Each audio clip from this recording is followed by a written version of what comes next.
A special narcotics task force. It is citywide, it's big, and it's cocaine. You're assigned to Sergeant McKenna. Is that a Dory McKenna? Same old Cagney, huh? John Wayne and the Scoots. Oh, Dory. Look, I didn't ask for this assignment. Now, that's insubordination. You could be brought up on charges for that. Well, what about... I have no friends, you know. Maybe you could use somebody to talk I don't to. need a nurse. No, I am not in love with him. He just upsets me. He makes me nervous. I like that.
Morning, Christine.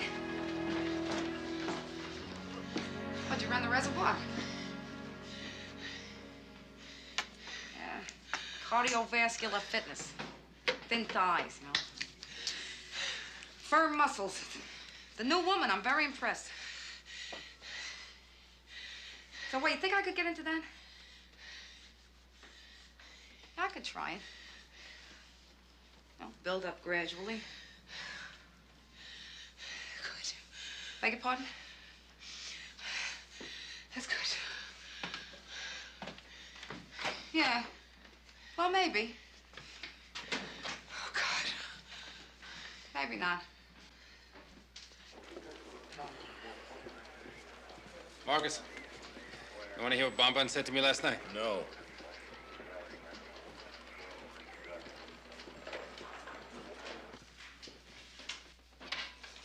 Lieutenant Samuels. Captain Fuller. Captain? It's good to see you again. 1973, the 6-4 in Bed-Stuy. Congratulations on making captain. Look, Samuels, I imagine this is a little difficult for you. Fuller, we were together 10 years ago in Brooklyn. I was sergeant, you were a patrolman, and you took orders from me. Well, now you're a captain, and I'm a lieutenant, so I take orders from you. That's the way it works. Good, okay, so there are no hard feelings. Oh, why should there be hard feelings? Deputy Inspector Nelman, fill you in? I'm going to be reporting directly to the commissioner.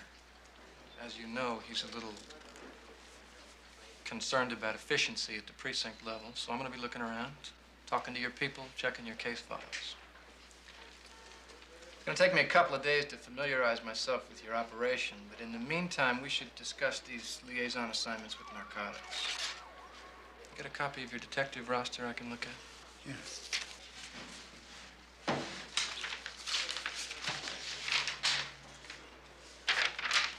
Who's available? Well, at the moment, there's just Cagney and Lacey. Christine Cagney and Mary Beth Lacey. No, I don't like putting women on narcotics. They can handle it. Yeah, well, my experience has shown me that women don't work out in certain high-pressure assignments. Well, that's not been my experience. There could be some danger involved here, and I see that Lacey's got 2 kids, so how about Aspromonte and Kazak? Aspromonte is the father of 5 kids. All right, call him in. I'll brief him.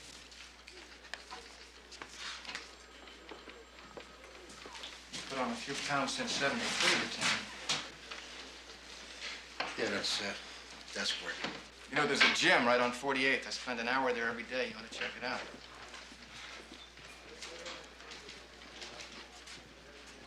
Cagney Lacey.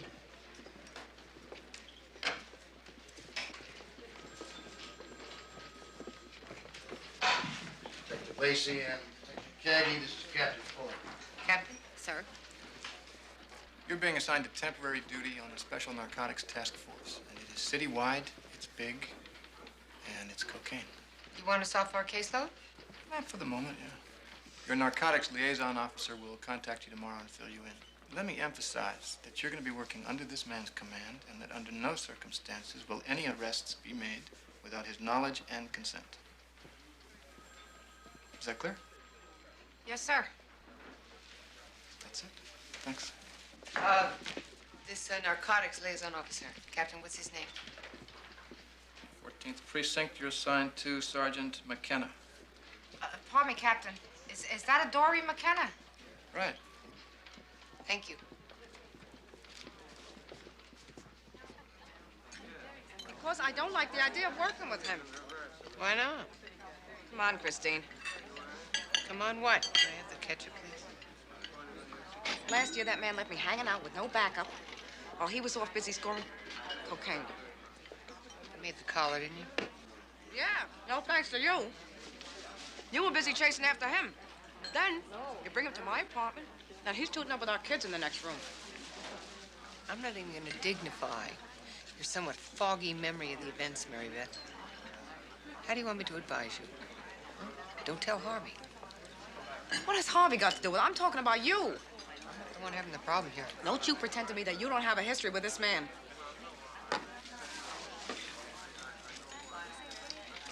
What Dory and I were together, Mary Beth, is history.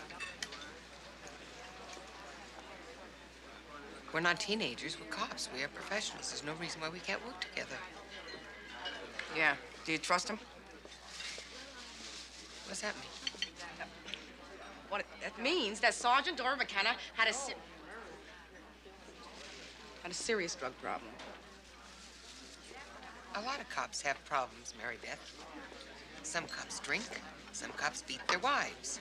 Some cops even put on pantyhose and garter belts and cruise the West Village in their spare time. I'm sure he must have cleaned up his act, or they wouldn't have taken him back. Certainly not on narcotics. Yeah. So what do you want to do? You want to call him? I'd just like to eat my lunch here. Could we just drop this? You don't want to talk about it? You never want to talk about it. Okay, we don't talk about it.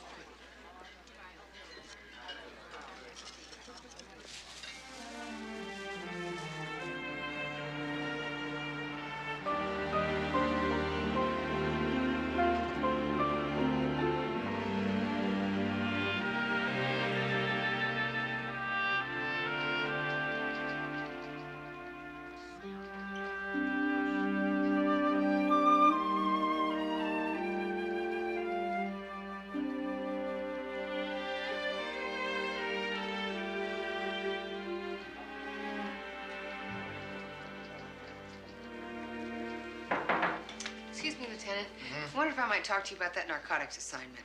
Sure. Well, I think it'd be better if you just put maybe another team of detectives on it. Hey, I already been through this with Fuller. You and Lacey happen to be the two most available at the moment. What's the matter? You got a problem with it? Well, it's just the kind of assignment I've really never been very effective at. What are you talking about? You worked narcotics before. It's nothing new for you. No, it's not that. It's, you know me. I'm not good working in teams. Is that what it is, huh, Cagney? That's so. This is not liberal arts at Barnard. This is a police department. And in case you didn't know it, the police department is just like the Army. You get orders, you follow them. That's the way it works. Look, if it's something personal, Oh, no. I'll see what I can No, do. no, honestly, it isn't personal. It's, Sure. yeah. Actually, I'm sorry I even brought it up. Good night. It's okay. Good night.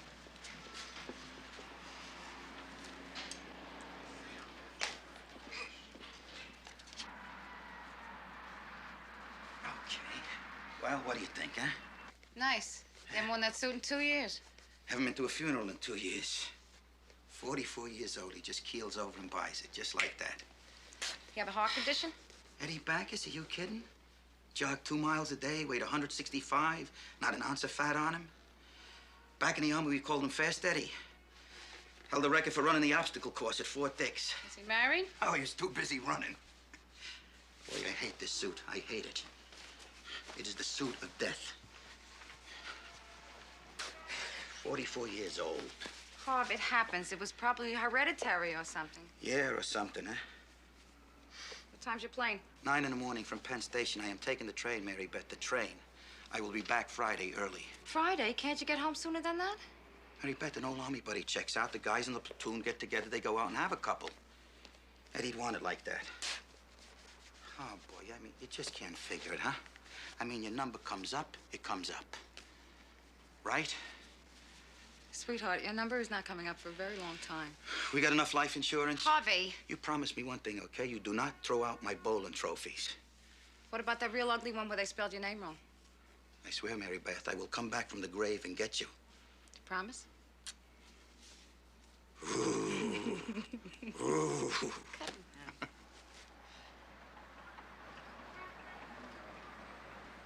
I'd appreciate your being as candid as possible, Detective Petrie. All this information is going to be kept in the strictest confidence. Now, how long have you been assigned to the 14th? 3.5 years. And your present partner is Victor Isbecki, right? That's right. For the last 1.5 years. So how's that been working out? Fine. Ever request a change of partners? No. There are, you realize, avenues of appeal above the commanding officer of the precinct if you're dissatisfied with your assignments. I'm aware of that. Tell me, how would you rate Lieutenant Samuels as a commanding officer?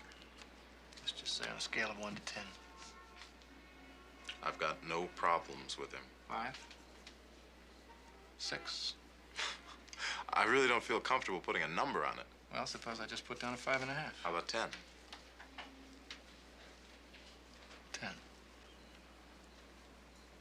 Yeah, 10. Yeah, look, I gotta take her around the city. I mean, that's the least I can do. We're going to the Ice Follies. What can possibly happen at the Ice Follies with my own cousin? My first cousin, from Syracuse. Listen, I gotta go. We got an emergency. Some guy's on the top of the Empire State Building with a submachine gun. Lieutenant? Fisher in the assistant DA's office wants to see you and Petrie right away on a manslaughter case he wants to file. Right. Where is Petrie anyway? He's in the interview room, sir. Oh, yeah? Who's he interviewing? He's being interviewed, Captain Fuller. Good morning, sir. Maybe not.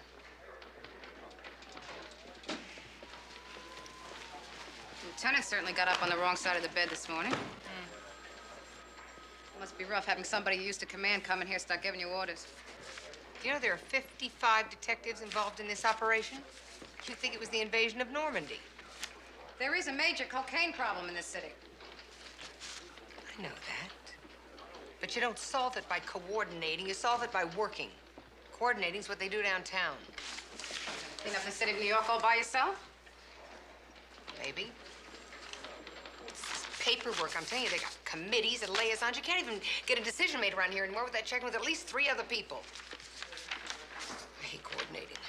I have a feeling Sergeant McKenna got in touch. He wants us in his office at 3:30 this afternoon. This afternoon? I can't. I have to help Michael with his reading after school. See, Harv was supposed to, but he had to go to Pittsburgh. No problem. I'll coordinate with you tomorrow. You sure? Yeah, I'm sure. Same old Cagney, huh? John Wayne in the skirt. Oh, damn you, Dory. Look, I didn't ask for this assignment. Well, then you get out of it.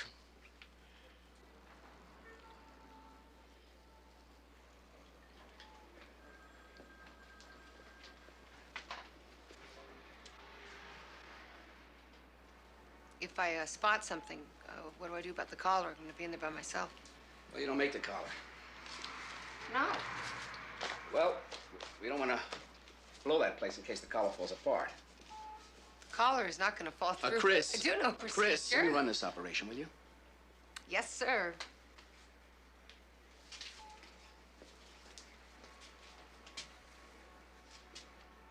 I'll be in the car across the street. You follow the perp out with your bag on your left shoulder, and I'll take it from there. Right?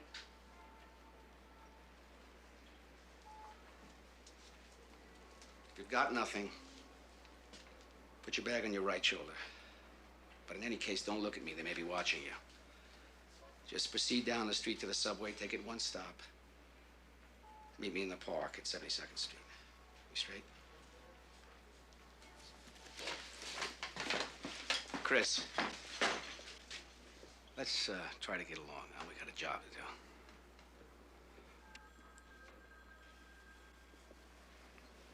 Okay.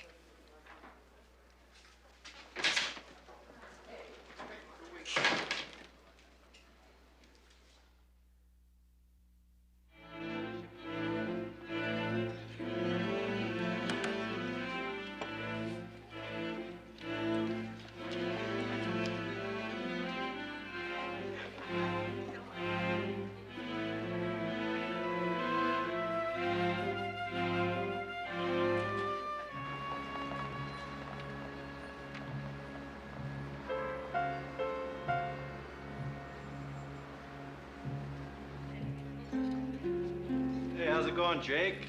Hey, fine. What's it gonna be, scotch and water? Yeah, something like that.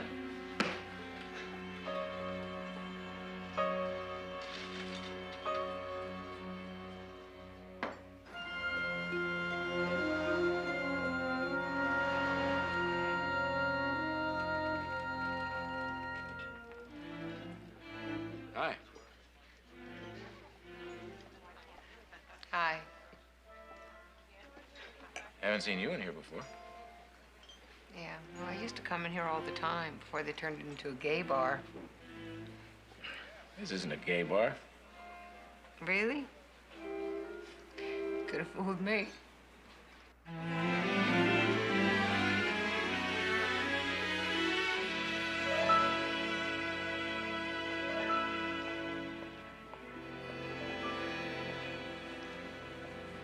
Anything? Nothing that I could spot. About 20 people went in and out, but nobody left with anything they didn't come in with. Unless something was passed in the men's room. The bartender?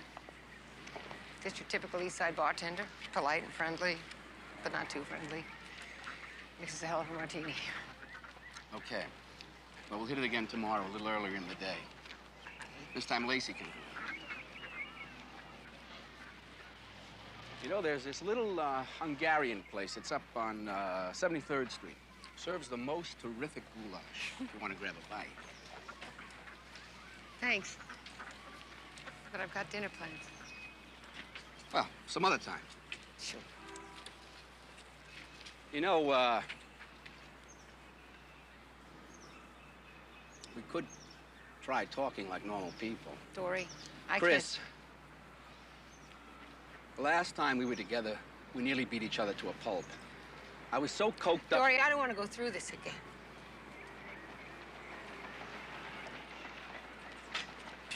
It's different now. You're right. It is different. So maybe we better just leave things the way they are. Okay. Probably right. It winds up being easier this way, doesn't it?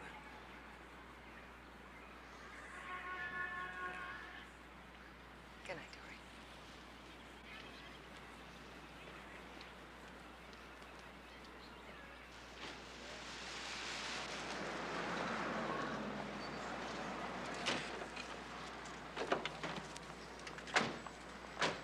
How drunk was he?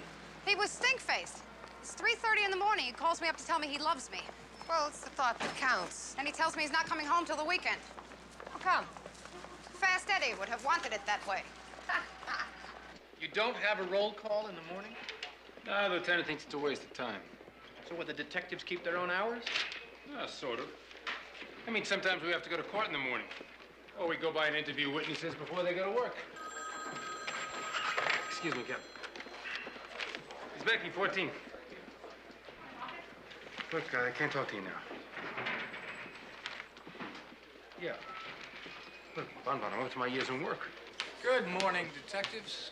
Morning, Captain. Morning. How's the narcotics liaison assignment working out? We just started. Fine, sir.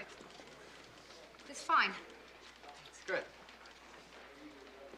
I'll be wanting to talk to you upstairs this morning. Let's say Lacey at 11, Cagney at noon.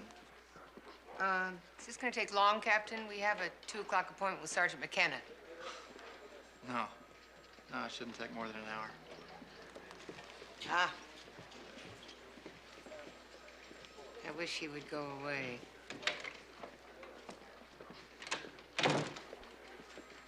You're not the only one.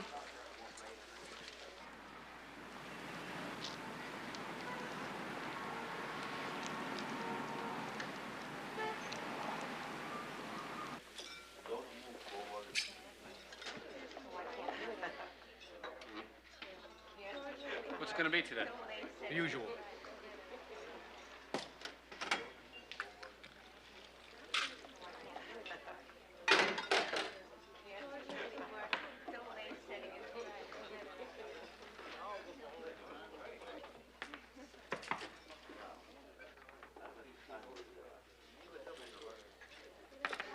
How much do I owe you? 3 1/4.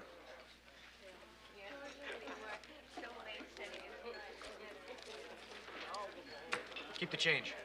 Thank you. Have a nice day.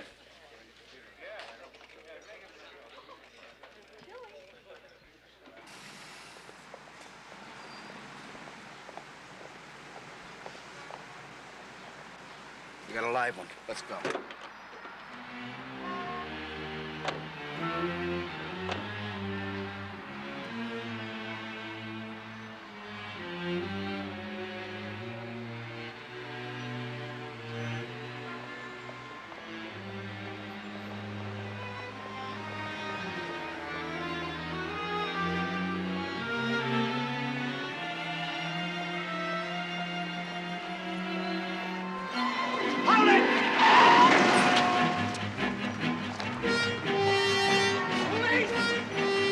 Out of the way!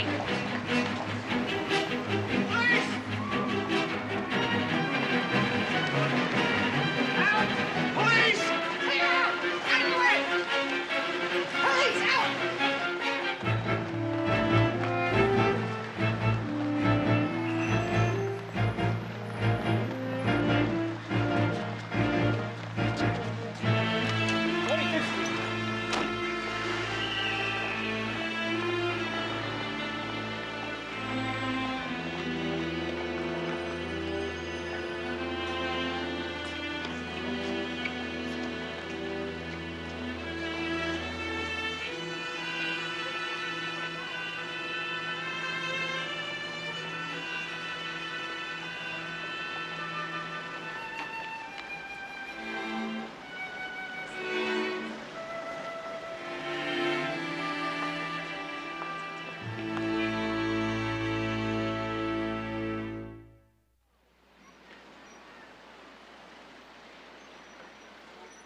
So I says to her, Bun Bun, the least you can do is say thank you. I mean, I give up a Nick game to take her to this turkey of a movie on 23rd Street. You want gratitude, Victor, you should consider older women. Older? What are you kidding? You know what Benjamin Franklin said on the subject? No. 1745, he wrote a letter to a young man in which he suggests that he consort with older women. And he lists the advantages. They're wiser, they're more discreet, they are not as jealous, they are learned in the arts of love, and most important of all, according to Franklin, they are extremely grateful. Yeah, but have you ever spent Think any about ti- it, Victor. There's a great deal to be said for gratitude. Sweetheart. Oh, if somebody could be listening on this line. I'll see you tomorrow. I'm getting my heart back. Yes? Yes, he missed me so much that he's coming home tomorrow instead of on the weekend. And he's taking me out to dinner. It's only been gone 2 days. Felt like 2 weeks. Anyways, the young men are taking me for Montezuma Burgers tonight, so I will see you in the morning. Well, lucky you, so you won't need your purse. Would you sign out for me? Yes.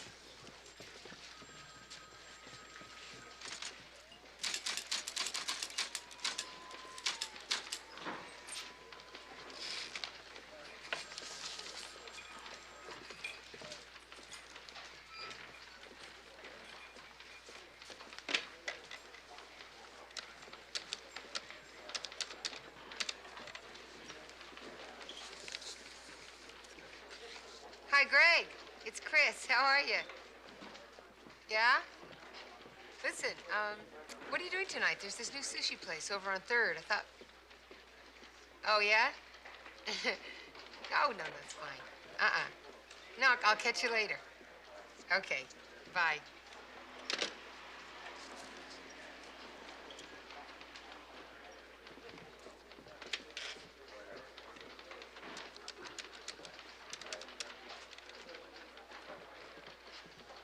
Hiya, Pop.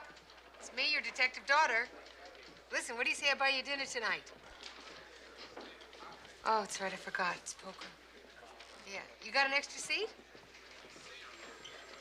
Full house, huh? Okay, Pop, I'll catch you later. Pop, never draw to an inside straight.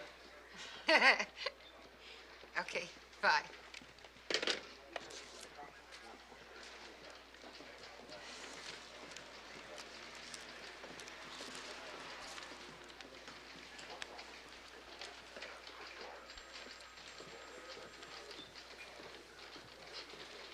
Want to go to dinner?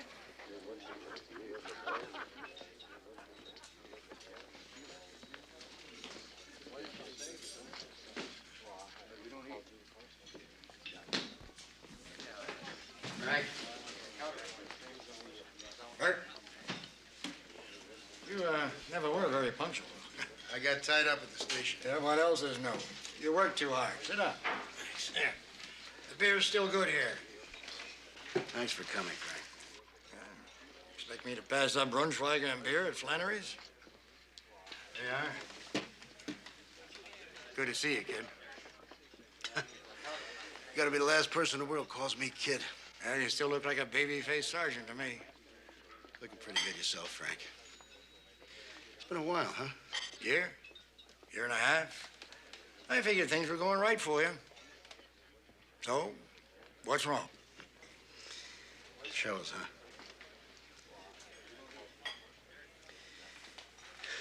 You still a rabbi, Frank?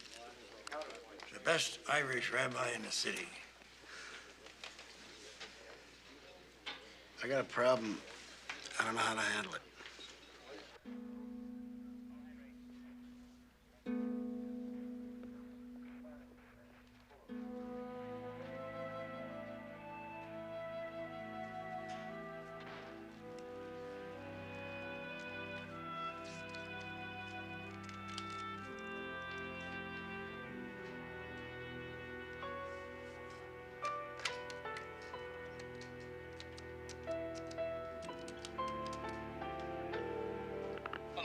This is Dory McKenna. I'm not home right now, but if you want to leave a message, please do, and I'll call you back as soon as possible.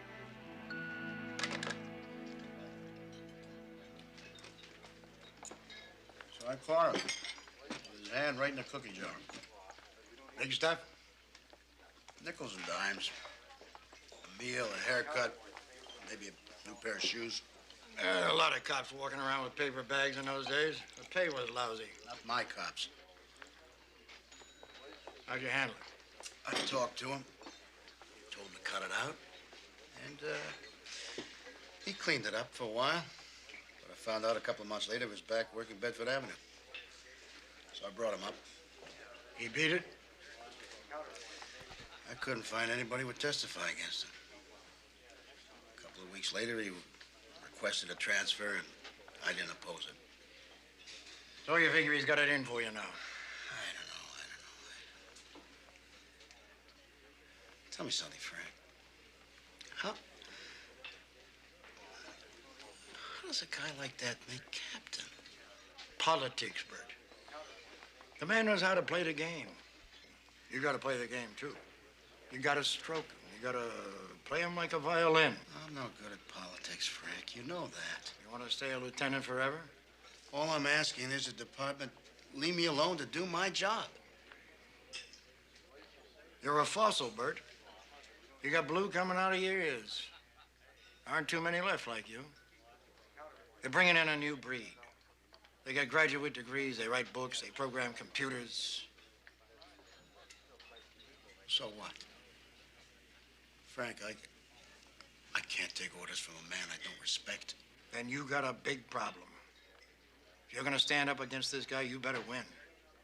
Because if you don't, kid, you could find yourself commanding a traffic squad in the Holland Tunnel.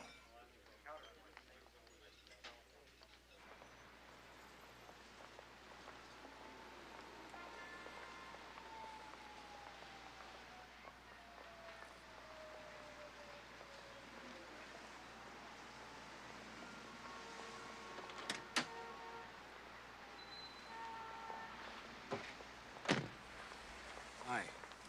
Hi. I thought the guy might come back.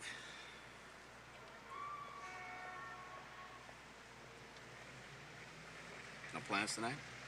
No, How come? it just happens.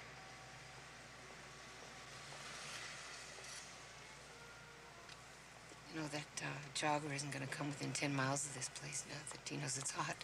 Yeah, well, I had nothing better lined up.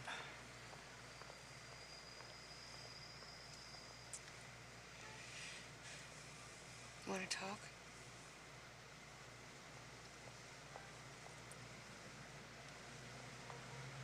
I'd like to know what happened. But you wanted to keep it simple. Come on.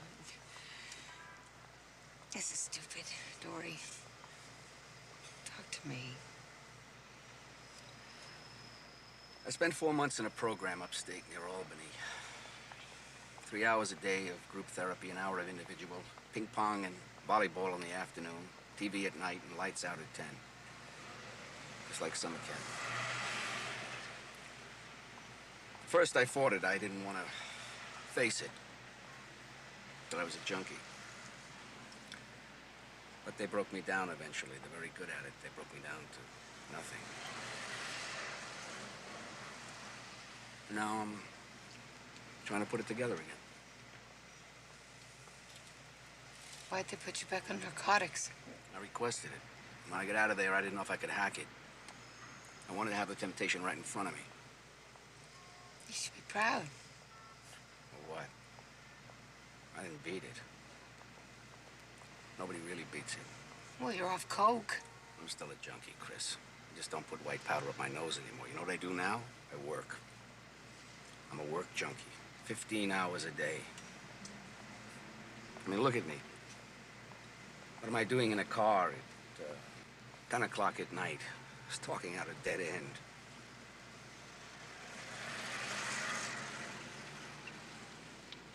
I got a better question. What do you do here? I don't know. I'm a bad investment, Chris. It's day to day with me. Stay away. I've been trying to. That's no good, Chris. We'll kill each other just like we did before.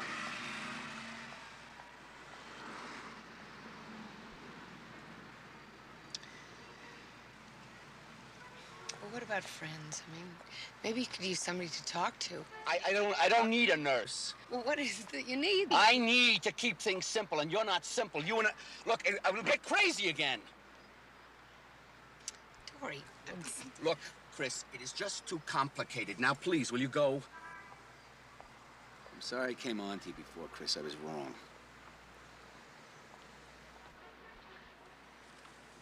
Cagney, I want you to get the hell out of here.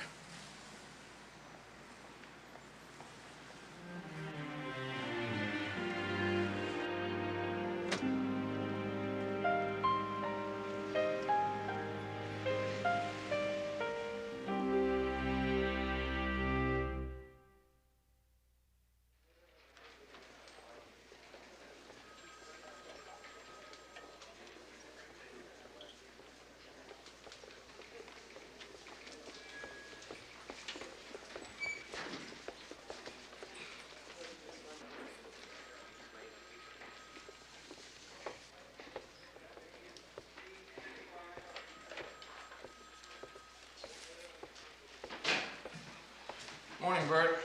You're sitting at my desk, fella. Yeah, I've been here since 7 working. I didn't think you'd mind. I mind.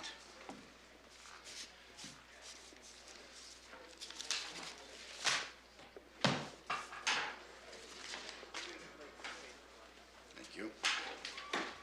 Mind if I close the door? No, go ahead.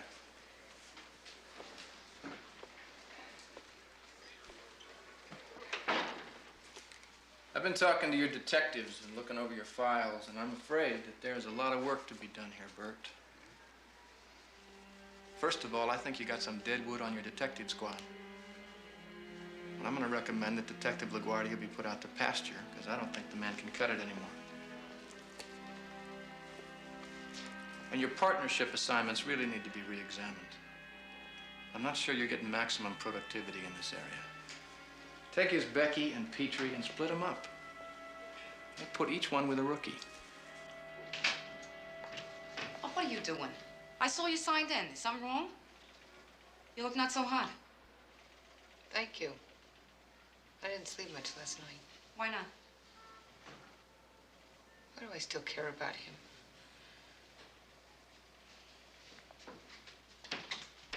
Which brings me to the women. Cagney and Lacey. Split them up, and I guarantee you they'll spend a lot less time yakking in the ladies' room. Now, about roll call. That's enough. I beg your pardon? I don't want to hear anymore. It's garbage. You haven't got the slightest understanding of who these people are or how they work. Get out of here, Fuller. I'm not sure I understand what you're saying. It's not very complicated. I want you out of here. I want you out of my office, out of my precinct. Today, right now! Bert. Look, don't call me Bert. That's for openers. You come in here and in 2 days you want to dismantle an operation I've been building for 5 years? You tell me that one of the finest officers I've ever had the privilege to command is too old to do his job? And you start reshuffling my detectives like there's some kind of file cards? Well, I won't have it! You know what you're doing, Lieutenant? You're damn right I know what I'm doing, Captain. I'm telling you that you don't know what you're talking about, and I am prepared to back it up. That's what I'm doing. Now, you want to bring me up on charges? Well, go ahead. But you better have a strong case, because I'm going to fight you every step of the way, Fuller. With what? With my record! That's what? 22 years, and the word of my detectives. Now, you take your recommendations and get the hell out of here before I throw you out!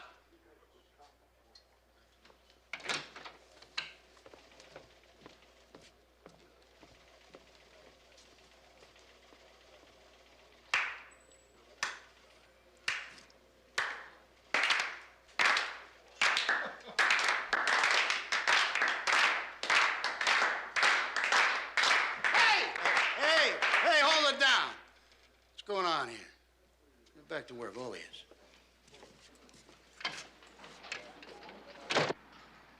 What about the dope? He says he's off. And you believe him?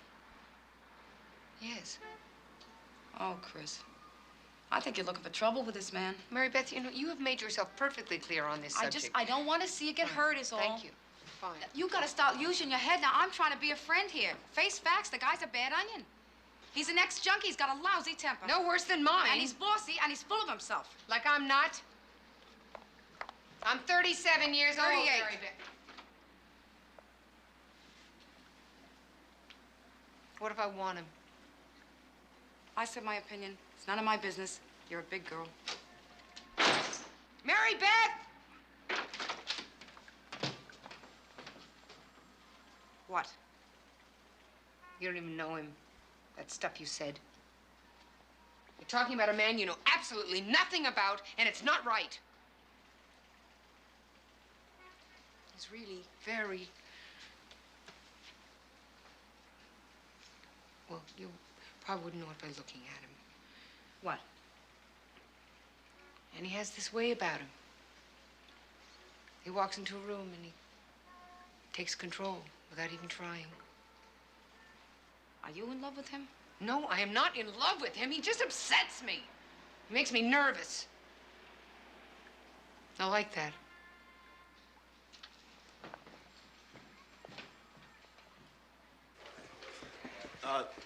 This gentleman has been looking for you. He says Sergeant McKenna gave him your card in case he couldn't be reached. He can't be reached? Thank you, Petrie. So, what can we do for you? Sit down.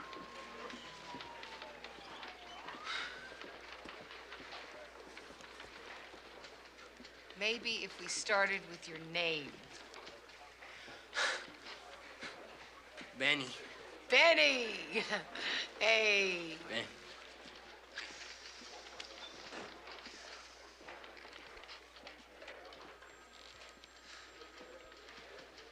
So, Benny, what's on your mind? You got $50 on you. In cash. Petrie? Mary Beth, we tried calling Dory. He was in a meeting downtown. We've left messages. We said it was urgent. And we're gonna lose it in 7 minutes. I don't like it. He's Dory's stoolie. He's a lowlife. What, have you ever met a narcotics informant who was a solid citizen? Captain was very specific. No arrest without the approval of the liaison officer, McKenna. Fine. I guarantee you, if it's a righteous collar, no one's gonna throw it back. What if it's only liquor? Well, said we were just kidding. Buy everybody a drink.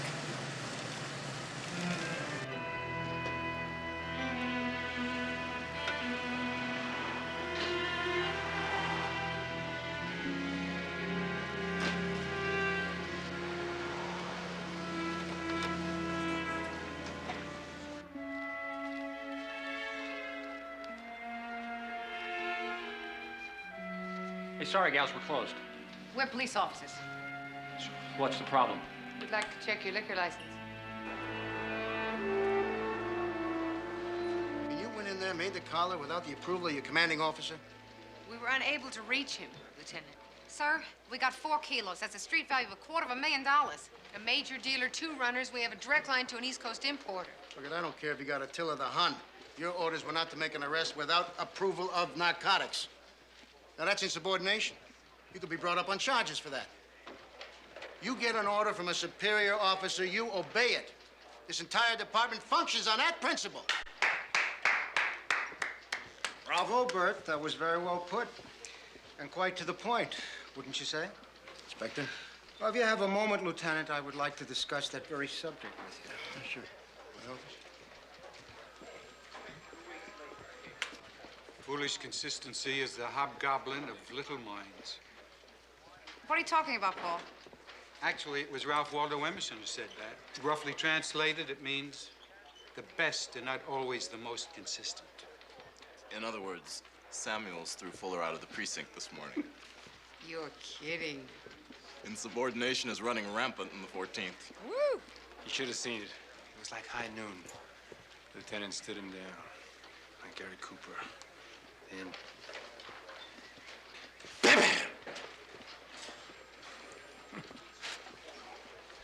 I won. He did not. The man can make it very difficult for you. He was really out of line, Inspector. Yeah, still, you should have gone through me. Yeah, I realize that. I lost my temper. You'll be facing charges for insubordination and disrespect to a superior officer.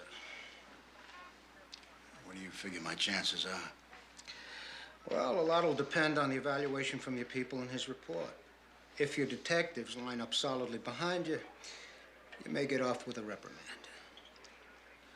Bert, is it true you brought him up in '73 for being on the take? How'd you find that out? It's a small department. You beat it. Yeah, so I heard. Well, maybe you'll beat it, too. I'll keep you posted. Thanks, Inspector.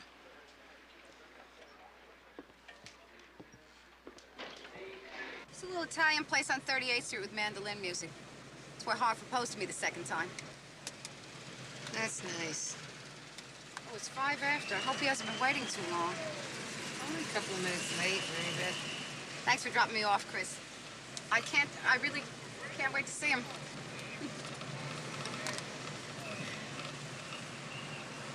Chris, what I said this morning about Dory, I was just speaking my mind is all. I mean, what do I know about men? I found myself a good one and kept him. There he is, good old Harv. Oh, look at him. Look at him. He looks like he lost a couple pounds. Yeah, well, beer will do that for you. Do I look all right? For God's sake, Mary Beth, he's your husband. Thank you. I'll see you tomorrow. Hey, stranger!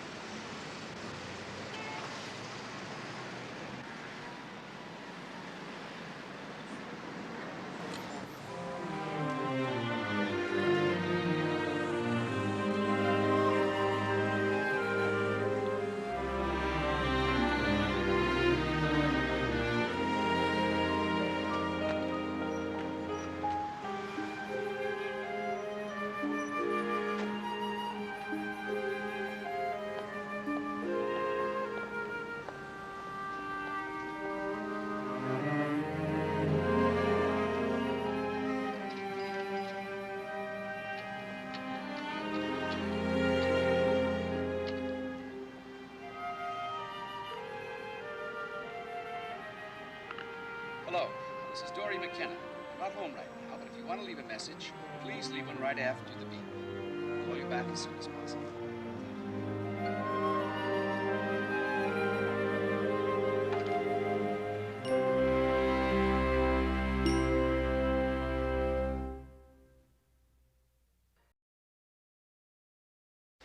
At least it's only 12 hours. In a hotel room with a cop killer. I don't have to take orders from anybody. Stay out of my face, you. Especially a couple of broads. Put a cork in it, Edson. Cocaine does not make sex better. It makes it worse. Look, I'm not talking about better or worse, just different. Oh, forgive me. But, he's just wonderful to me in bed. Sounds okay to me. Would you hold me? Please hold me.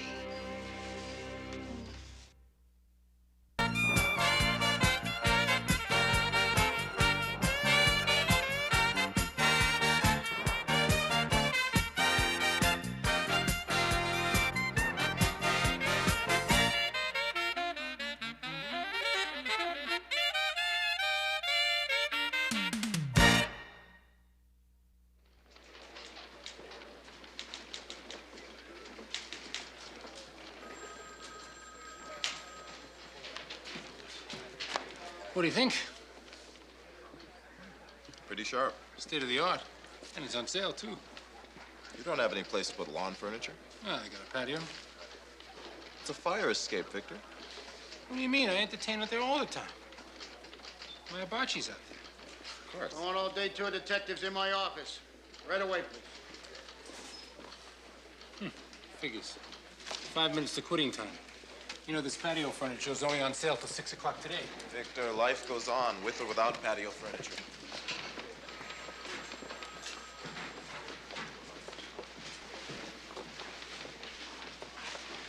Hey, somebody close the door.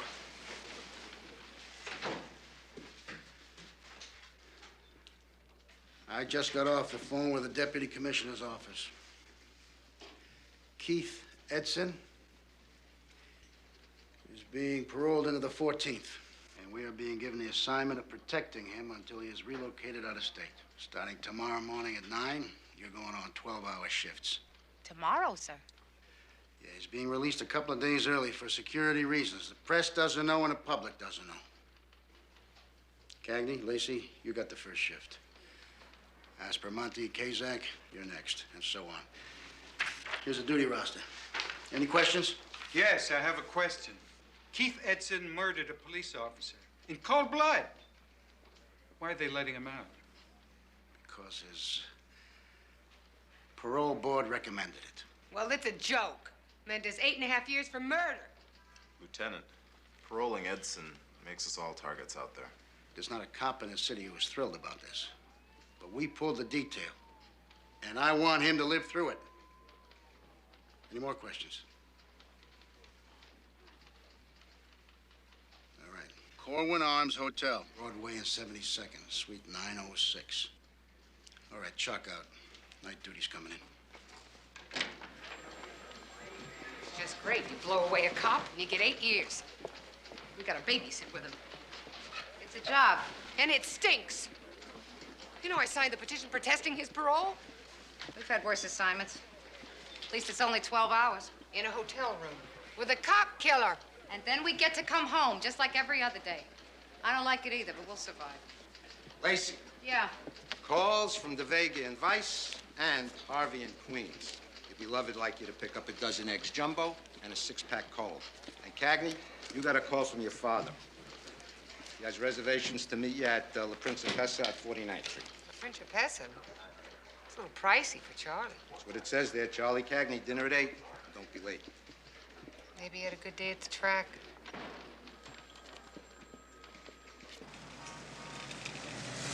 So how was dinner with your dad? He didn't show. Why not? It was Dory. McKenna? Practical joke. It's very hard to explain. Uh-huh. Mary Beth, do not me. Uh-huh.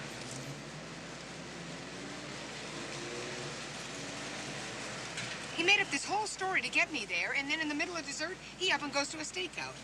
He had penciled me in for 1 hour. Can you believe that? Yes, I can believe that.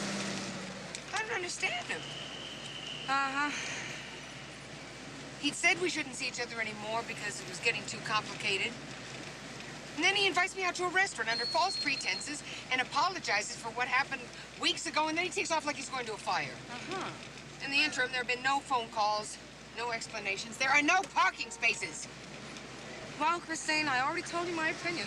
Many times. Wait, there's a space right up there. It's a hydrant. We'll get a ticket. I don't care. Neither does this guy.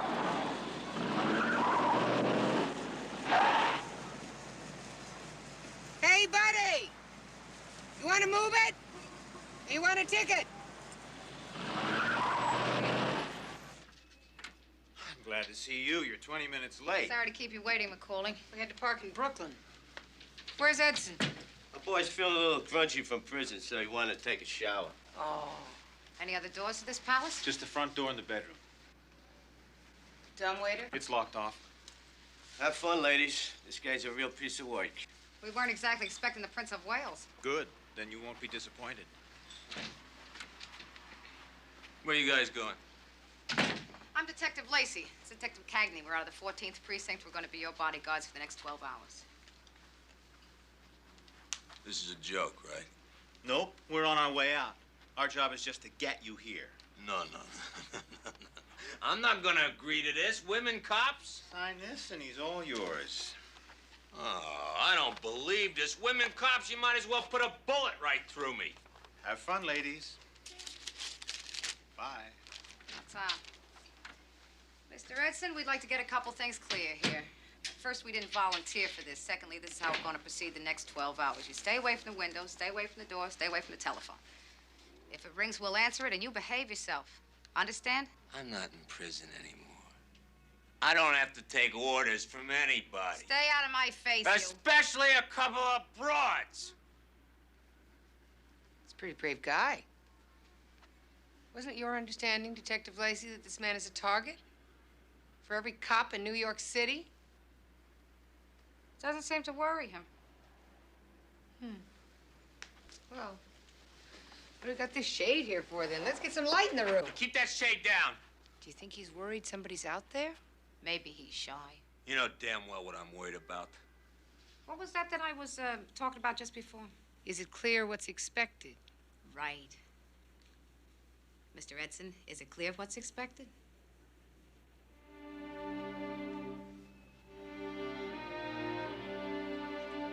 Sitting into the upper 30s in some parts of Connecticut and New Jersey. Tomorrow, we can look forward to highs in the 50s in metropolitan New York, with the winds coming in at about 10 to 15 miles per hour. Well, that's it for the weather. Back to you, Pam. So, what are you reading? A book. Huh? You want to read me the good parts? Edson, you touch me. You're going to hold the record for New York's shortest parole.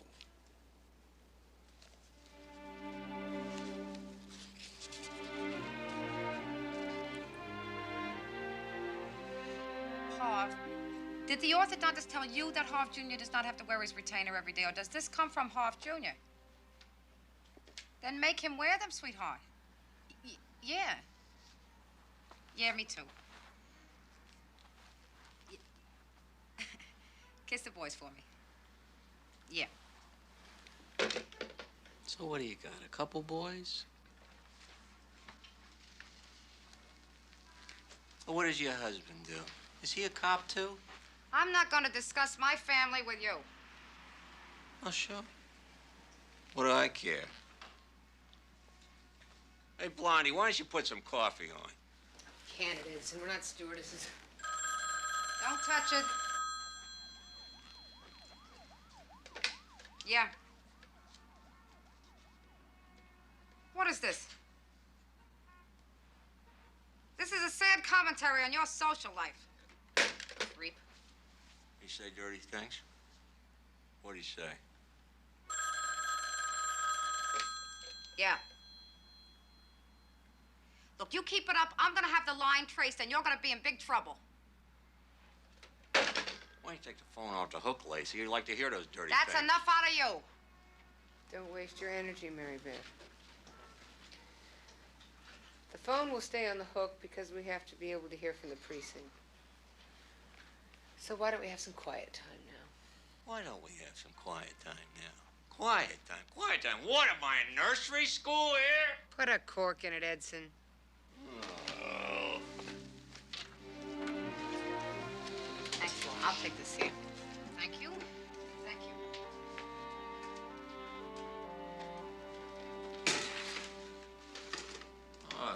You want me to massage that for you? Hey! Ow! Give it a rest.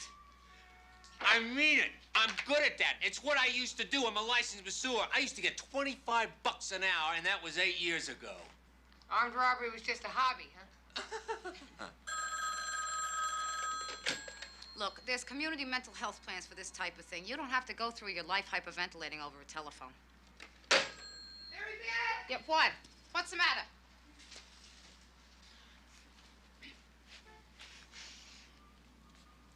Cockroach. You were worse than my kids. I'll get it for you. I'll get it. I gotta get over this. Right. This will do it. Yeah. Don't answer the phone, Edson. Knock it off, you pervert!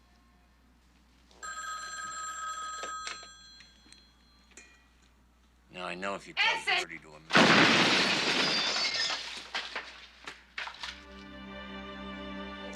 Yeah. Oh, my Lord.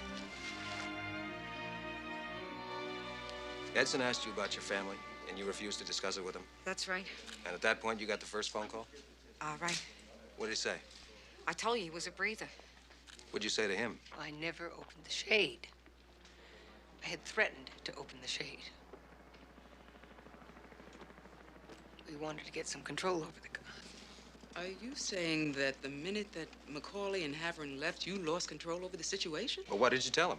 What'd you say to him? I told him, I said I'd have the line traced. And you didn't? No, sir. I thought he was a kid, you know, or a pervert, you know, some...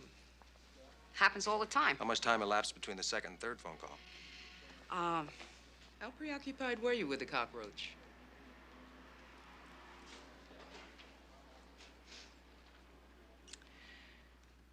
Not enough to compromise the security of the room. Oh. How long were you in the bathroom before you became so distressed over the cockroach that you had to come out here and discuss it with your partner? Look, you want to get off the cockroach. Huh? The cockroach didn't kill him. Lacey did not kill him. I did not kill him. No one's accusing you or your partner or the cockroach, but obviously somebody was able to get to him. Stop it! Nobody got to him! I keep telling you there was an explosive charge inside the telephone. Now, what'd you expect me to do? Disassemble the entire phone system? Well, if you had, we wouldn't be going through all this, now would we? Tell me, you didn't happen to sign the petition protesting Edson's release, did you? Yeah, I did.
Way to go, girls.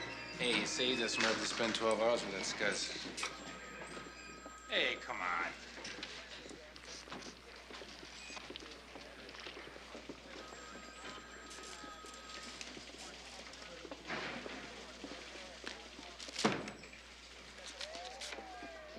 For a job well done.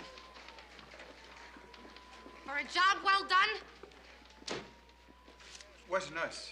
Came by special messenger. Uh-huh.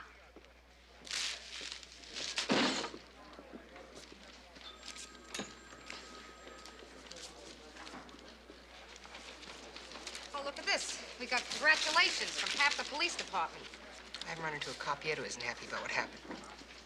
Should have heard my father last night. Every cop on 8th Avenue was buying him drinks. Daniels wants to see us.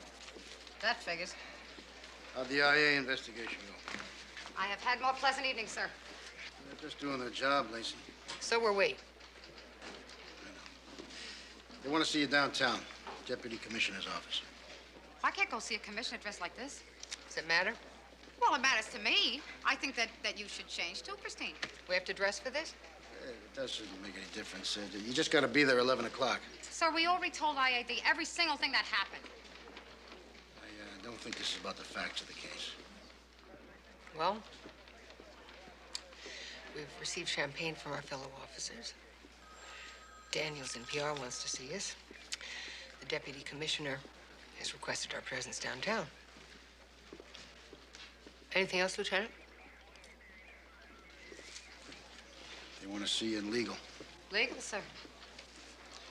There's talk of possible wrongful death suit. Wrongful death suit? From whom? Edson's family. He had a family?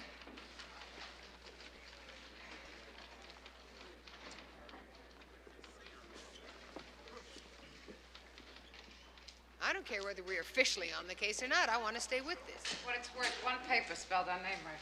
Great. Ernie, how much longer? 20 minutes. That's what you said 20 minutes ago.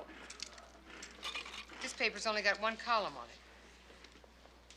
Well, it says it was a pipe bomb. Which we know it wasn't. It's speculated. All right, this one here says it was explosives, probably plastic. Which could be nicely molded into a telephone receiver. Well, maybe this paper's got a direct line to the DA's office. Oh, this is ridiculous. We're one full day behind the DA guys, and we gotta get our information out of a newspaper? Maybe we should call them.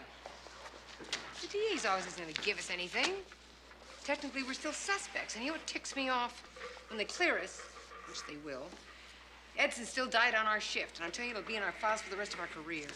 Is that what you're worried about, Christine? That it's gonna look bad in your file? Damn right. Edson's dead. I don't even know if I'd bring him back if I could. Sorry, Mary Beth. You and the commissioner and the papers can all worry about police vigilanteism if you want. All I care about is getting the guy who made us look like idiots. So what do we have? Oh, look at this here. 436. What are you doing, rebuilding the motor? Hey, I'm working as fast as I can. Simple oil change. I should have done it myself. 20 minutes. Mary Beth, we have 1 or 2 days before they put us back on a full caseload, so come on. All right, plastique. It's used in the military and for construction. Yeah. That guy has to have some inside information. He knew about the early release date. He knew about the hotel room. He got by everybody completely unnoticed. Has to be a cop. Which means everybody's going to be treading very lightly. The partner, what's his name? Holgate. What do we have on him? Well, it says here he has an alibi. He was on duty at the time of the 22nd, signed in, signed out. Could be another cop. Which means it would have to be someone with enough connections to get the information, which means could be anybody, couldn't it? Cagney Lacey. Are you finished? 30 minutes. Well, what do you expect? It's the police department. How are you, Lupin? Hi. Got any messages? Yeah. There we go. Couple for Lacey. Nothing for you.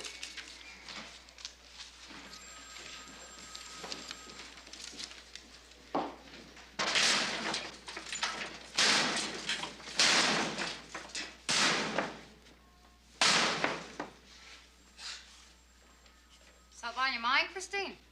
God, he is selfish. Who? I'm involved in something right now that could ruin my entire career. And do you think he phones me? Oh. What else is new? You're right. What? You are right. He wasn't always like this, Mary Beth. He's scared. Well, so am I. Oh. I decided that it was okay, all of this, because he's so funny. He makes me laugh.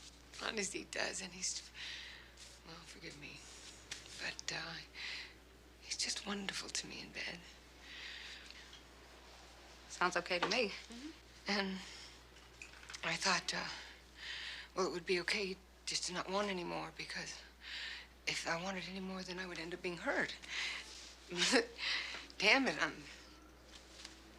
I am hurt, so.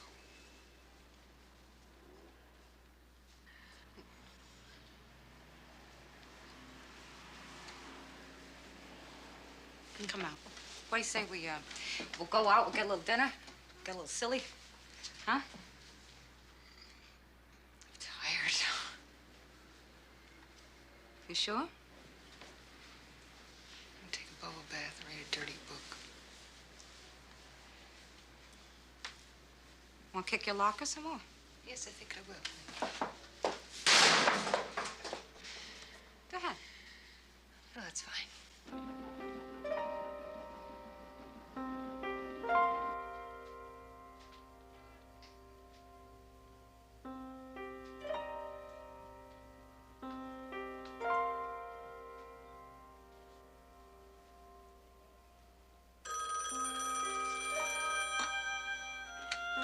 Hello? Dory? No, I would not be interested in buying life insurance. Thank you.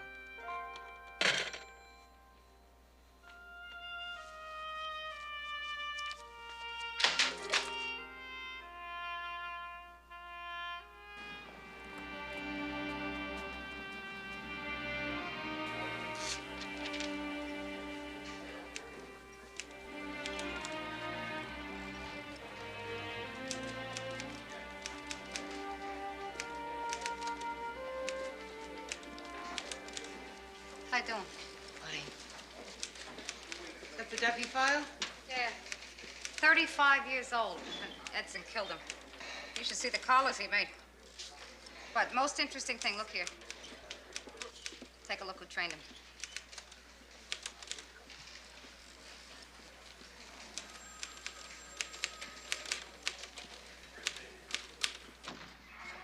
Paul, come on. Now, look, we need help here. As far as I'm concerned, the case is closed. Closed? Wait a second. The man who murdered a kid you trained gets blown up, and that means to you the case is closed? I don't think you mean it.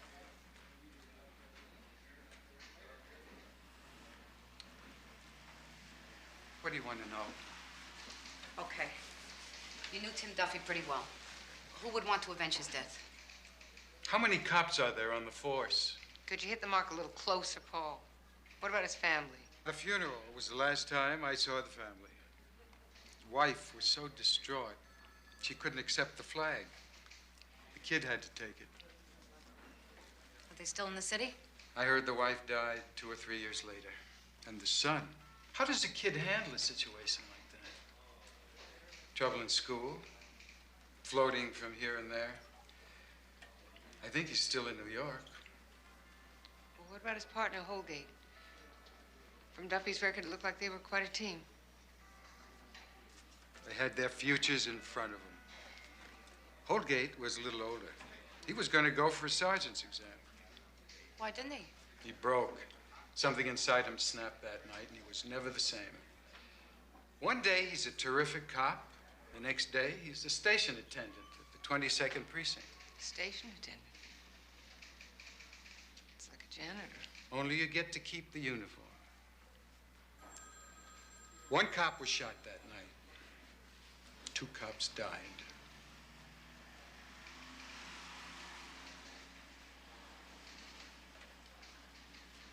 Thank you. they sent us on a wild goose chase. Said his office was down in the basement. That's where Mike Petrovich has his. Who's Mike Petrovich? He's the station attendant at the 14th. You know him.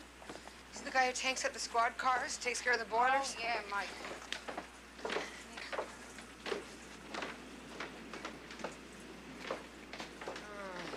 So this is where all the old war horses go.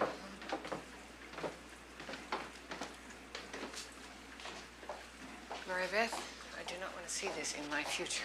Oh, no, it's not so bad. You know, in case you can't hack it anymore, it's the place to go every day. It's a job. Better than the phone company will do for you. Excuse me. Officer Holgate? Yeah? What can I do for you? I'm Detective Cagney. This is Detective Lacey. From the DA's office again? No, sir, we're from the 14th Squad. We're the officers who were on duty when Edson was killed. Yeah. I heard that was not a very pretty sight. No, sir. Looks like I've become the prime suspect, huh? You were Duffy's partner. Yeah, that's right. Look, I'll tell you just what I told the DA's office. I was angry about Edson's release. I wrote a few letters. I even tried to talk to the police commissioner. They still let him out. What, 8.5 years for killing? It's a sham.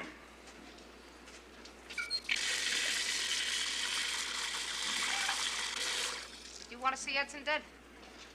You like each other? You work well together? Yeah. Well, Timmy and I, we were the best. We were good friends. The night that he died, he stopped off at a liquor store. Timmy was trying to quit smoking, but he folded. We walked in there together. I was kidding him. I was trying to make him feel as bad as I could. Anyway, I heard a voice behind us. We turned around. There was this guy with a .45. It was pointed right at Timmy's head. So he took Timmy's gun. Then he took mine. I'm never going to forget the look on Edson's face. He raised my gun up there to Timmy's head. And bang! Pulled the trigger. He enjoyed it. What would you do? Somebody did that to her.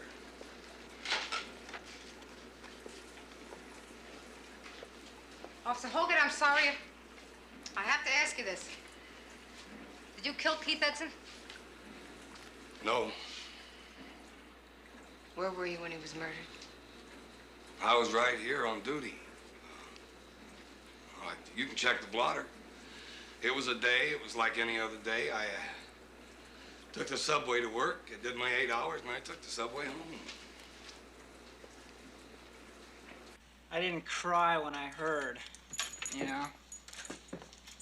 Any law against me having a grudge against the murder of my father? Looks like business is good. A lot of this is junk. I gotta save everything for the spare parts, but I get by. I got a contract with a cab company. Oh, yeah? Potholes are kind of tough on radios, you know? Yeah, ours is on the fritz all the time. So, Short, for the record, where were you that morning? I went upstate. I went camping, okay? Alone? Like I told the detectives yesterday. Alone. Not much of an alibi. When I left, I didn't think I needed one. You in the habit of just closing up your business here and taking off camping in the middle of the week? Hey, look. I knew Edson was out. And I didn't want to be in the same city with him, okay? Yeah. How'd you know that? Why is that important? Oh, because the release date was unannounced.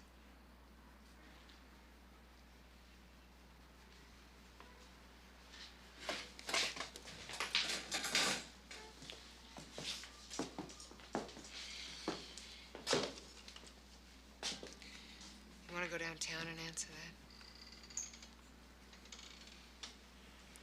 Look, My father's old partner stays in touch. I saw him that morning. We talked. I didn't kill him.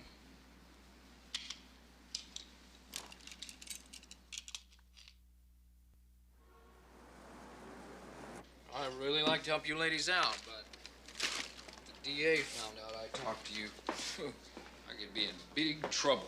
You know, we didn't have anything to do with it. That doesn't matter. I'm not allowed to talk to anybody who's not on the case. Sorry. Come on, Chris. We'll waste no time here.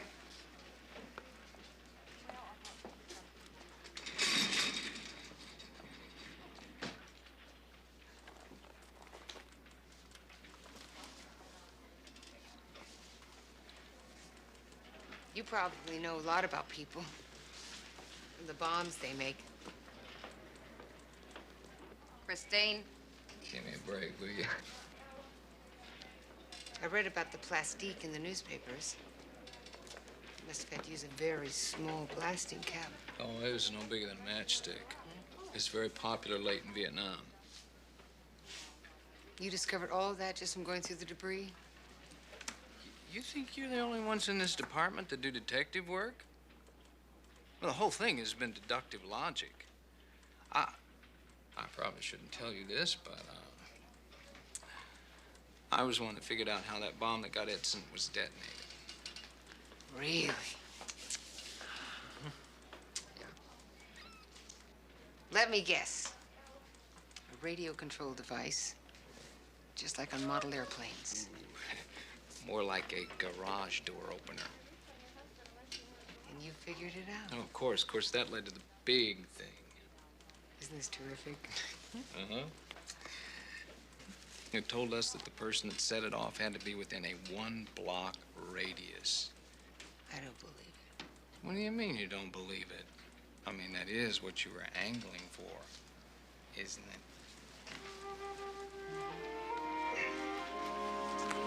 Thank you.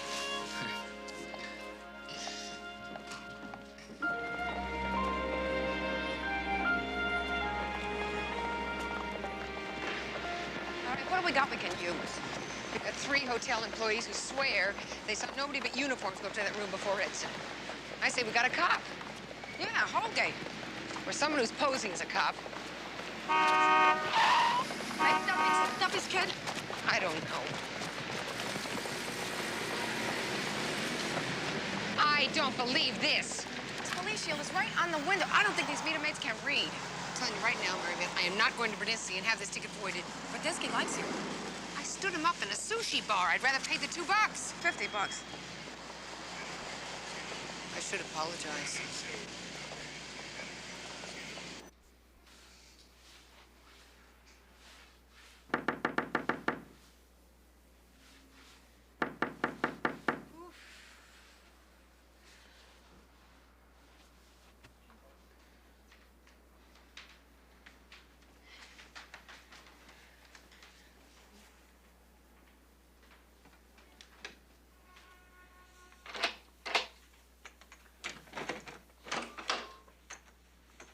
Hi.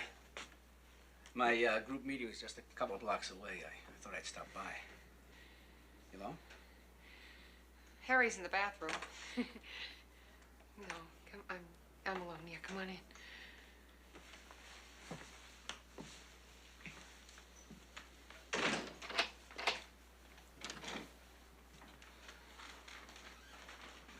Did I get you anything? I'm sorry I didn't call. It's okay. Coffee? I meant about Edson. Must be rough, huh?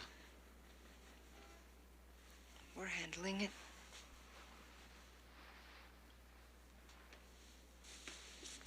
Chris, I think...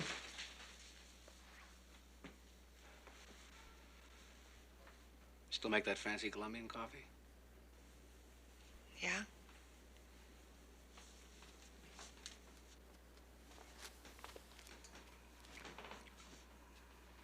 I wasn't sure I was going to see you again. Yeah?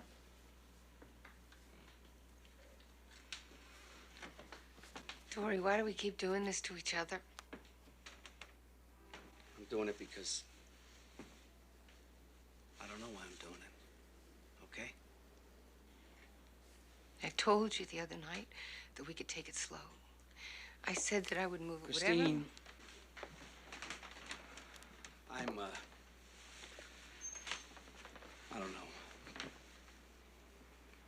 I'm different. Terrific. So am I. When I was using, I was high on coke. I was speeded up all the time, and I was excited and exciting. I was on top of things. It used to be great between us. And I keep thinking, well, what if it's not the same? Dory, this is so crazy. I know it's crazy. Cocaine does not make sex better. It makes it worse. Look, I'm not talking about better or worse, just different. I mean, I always felt that without that between us, without the sex, I wouldn't know how to keep you around. Dory, damn it. I loved you making love to me.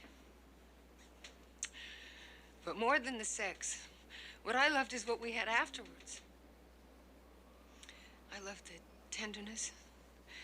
And afterwards is when the barriers are broken down. And afterwards is when we really touched each other. It's just... Dory, I can't help it. I don't think I know any other way to get there.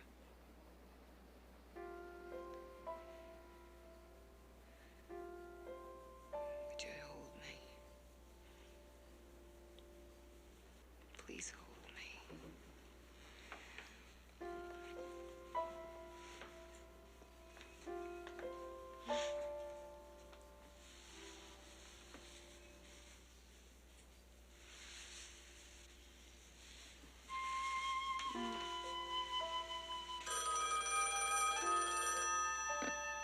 Please leave a message and I'll get back to you. Hey, Cagney, do everybody a big favor. Forget about Edson. Best police work you ever did. Letting him die. Who is it?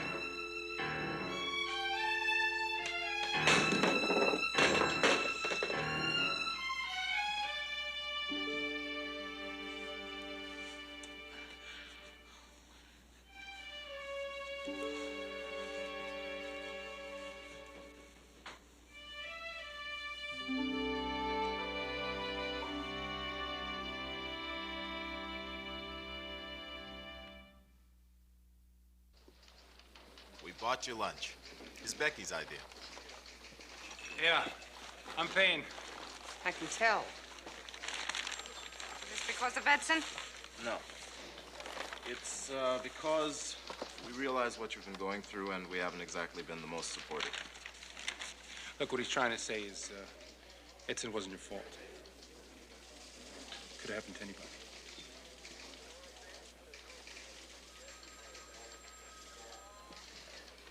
Thank you for lunch. Like he said, it was my idea.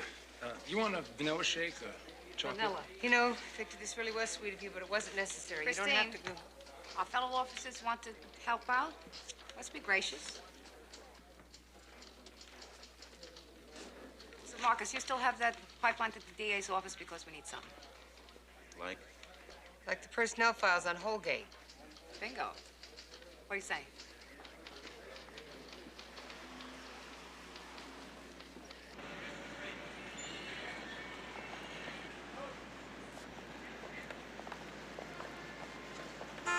Hey! Watch it here! No go! Well, it doesn't make sense. Those calls came in for over an hour. How is it nobody saw anyone lingering at the only working phone booth on this entire block? Let's say it was Holgate. Okay. He said he took the subway that day. Yeah. Well, then he would have to have gotten out of that subway entrance, crossed this street, and used that phone booth. No, wait a second. Duffy said that Holgate came to see him that morning, right? So think about what that means.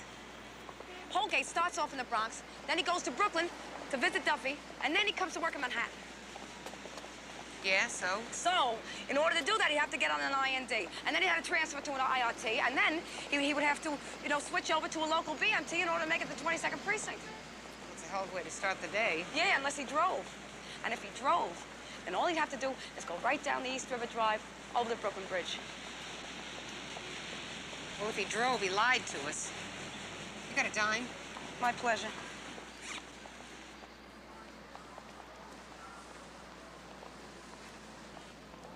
Okay, thank you, Tim. We appreciate your help. Duffy's kid said Holgate had his car that day. Then he could have got in and out of the 22nd Precinct even a couple times. Made those phone calls, would have been quick, nobody would have missed him. Yeah, prove it. We see if people got the personnel files. We're gonna piece this thing together, maybe. Ah, no! No! Now listen, hey, it's another one for Badinsky. I don't want to go see Berdinsky, Mary Beth. The man wants to go out with me. He flirts. What you never do? Never. Never? What was that, the thigh business with the bomb expert? What do you call that? That's different. That's called in the line of duty. Uh-huh. Hey, you got the spot. You want to give it a rest? Mary Beth, Holgate had to make it back and forth here pretty fast. What are the chances he got a parking spot? Badinsky? Badinsky. Put yourself in my place. I mean, it's not easy being single, you know? I'm sure, haven't you just sometimes had it right up to here? Huh? With that one more date? One more time you have to be affable, you gotta be charming. You have to smile. So, that is why I never called and canceled our date. I just couldn't face it that night. I couldn't even talk to you. Is this supposed to be making me feel better? Well, yes. She's trying. See, you have to understand that sometimes people have their limitations, is what she's trying to say, and you're not going to hang us up because Christine doesn't have the most perfect manners. All right, okay, I'll do it. For you. Oh, well, what we need is a list of all of the ticketed vehicles on those streets on the day of the 10th. Is that all? And we need a cross-reference to the owners of those vehicles. Oh, well, why didn't you tell me it was something easy? I only have to run 3 different programs. Ask him. I cannot ask him, Mary. Ask him, Christine, and ask him nice. Say please. Excuse me. I wondered if, could you take care of these for us, please? We'd really appreciate it, Stanley.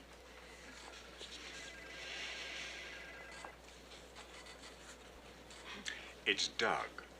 Doug. Oh. Thank you, Doug. That parking ticket places Holgate's car within the vicinity of the hotel a half hour before Edson was killed. He could have had the ticket voided, but he paid it. He didn't want to call attention to it. And according to his personnel file, he has military experience in demolitions. Hold it a second. Let me understand this. You ran a parking ticket through the DMV, and you cut into computer time without a signed priority form? And then you go ahead and get a hold of his personnel file? All of this without getting a clearance from me? Well, Lieutenant, we were not officially on the case, so Well, we forget had... that. I just want to know how you managed to do it all. Oh, well, sir, there's a Doug Badinsky over at the... Oh, never mind. Maybe it's better that I don't know. How do we handle this, Lieutenant?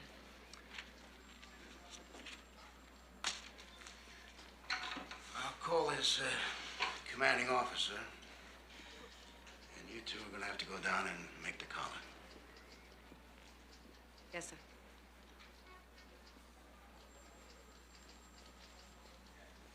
Yes, sir.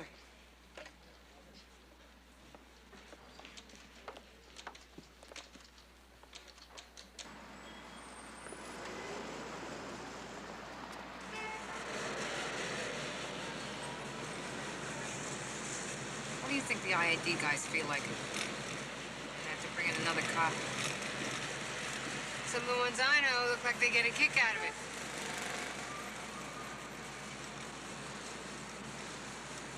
Can't believe it. One of us. Maybe you'll be glad it's over. Huh? Maybe.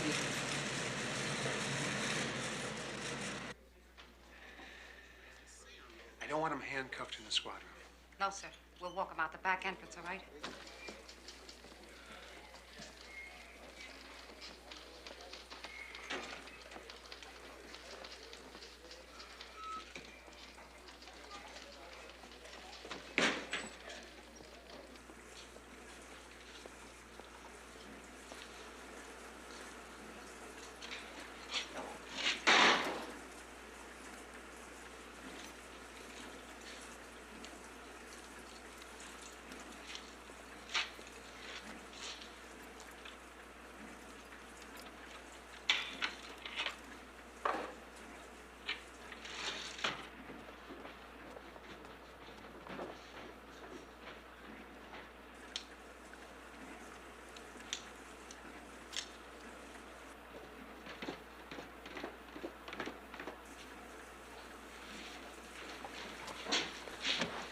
Officer Holgate.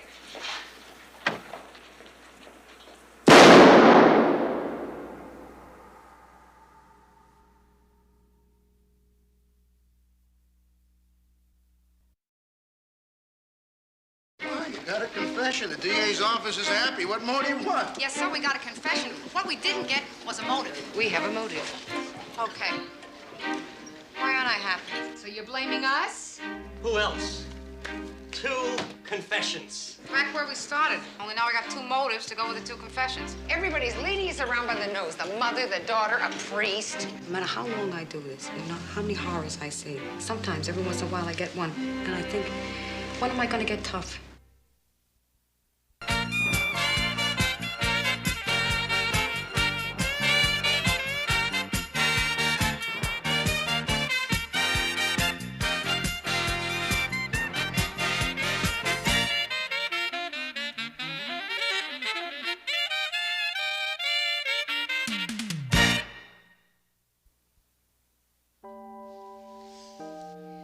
Want to hear my idea? We don't have to move from this exact spot. Whatever do you mean? You have absolutely no romance. Well, I thought that's what I was talking about. You know, I keep reading all these columns about, you know, how women expect more out of love than just a quick roll in the hay, you know, like flowers. For heaven's sake. You brought me flowers last night. You know, candy. About your teeth. Breakfast in bed. Are you gonna cook? I'm gonna have it delivered. I'm a modern man. Of course you are. I am. Oh, come Croissants, coffee, quiche, and juice served by a butler in bed in a tuxedo who is about to arrive in about 10 minutes. Are you kidding me? I am not kidding. And I think we should at least be presentable before he comes, don't Dory, you? come on, you lie. I am not. He's gonna be here in 10 minutes. 10 minutes? 10 minutes. Maybe he'll be late.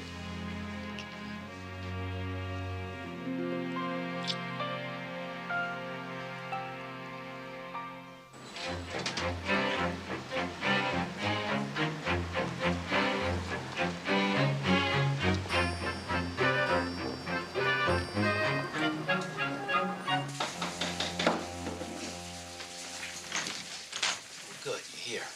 Look, the lady's still in the shower. Do you think it could be changed and set up before? It's too late. Look, I really want this to be something special, okay? Put these on the tray, okay? Chris, breakfast is ready. Is that something we should do, or should we just get back in bed? Okay.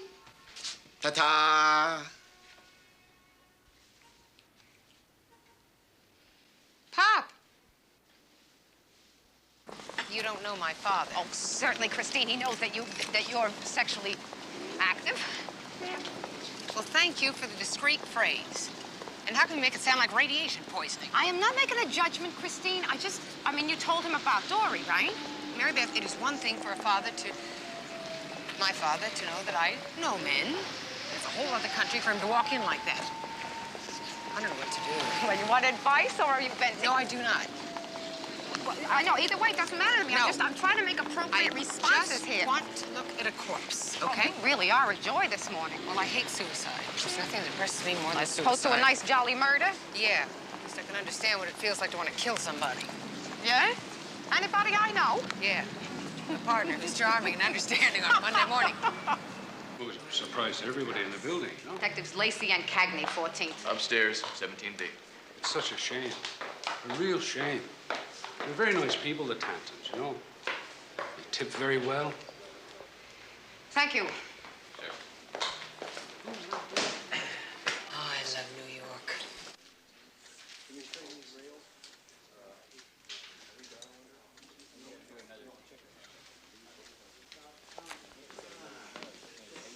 Oh, Lord, what's his name? Sinclair, the medical examiner. The terrible puns. If you'll excuse the expression. Father? The lady detectives Casey and Lacey. Cagney and Detective Lacey. So what do we have? I assure you, you don't want to look. A handgun to the temple is very messy. Have any idea on motive? You might say he lost his head. Oh, come on, Sinclair. Will you give us a break just this once? You can't expect me to just pass those things up, can you? There's a note in the typewriter. Has anyone touched it? Deceased and widow. She found him. She's in her bedroom. Separate bedroom. Look, if I get the body downtown now, I can have a preliminary for you by this afternoon. Are you through with your photographs? Sure you want to do that?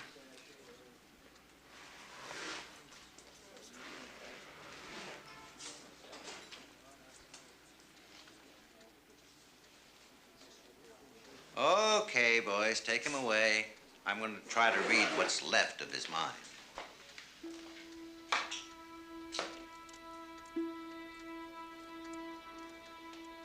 I got home about 10 o'clock last night. And Peter had told me that he was going to be working, and he doesn't like me to disturb him when he's working, so I went right to bed.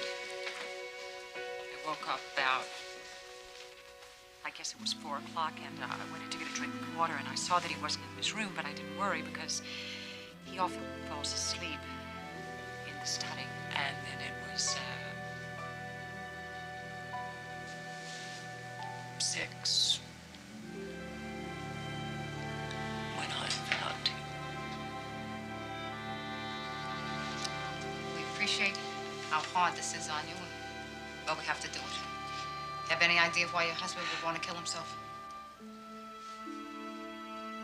There was a note. Yes, Mrs. Tanton. But it was pretty vague. He said there was no purpose anymore. You lived with a man for 25 years, and there are things about him we don't know.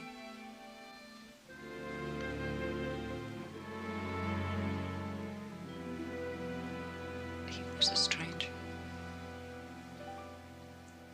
I don't like it. Doesn't feel right.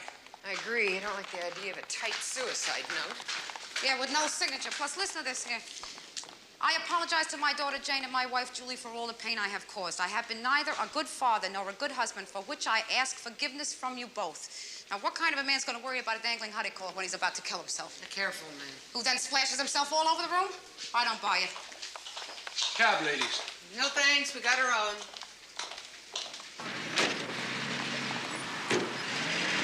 Besides that, what kind of wife wakes up at 4 a.m. and then waits 2 hours to check on her husband? Mary Beth, not everybody's as happily married as you and Harvey. What are you fighting with me for? You're the one that wanted a homicide. Which we aren't even going to get anyway because the lieutenant wants the Lukovsky report today.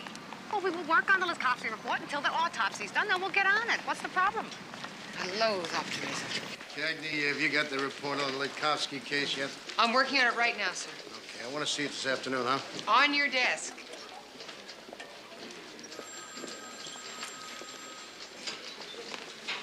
talk to the medical examiner? Yeah, he said give him half an hour. He said, oh, never mind. What'd he say? He said he had a good head start on it. He's a very sick man.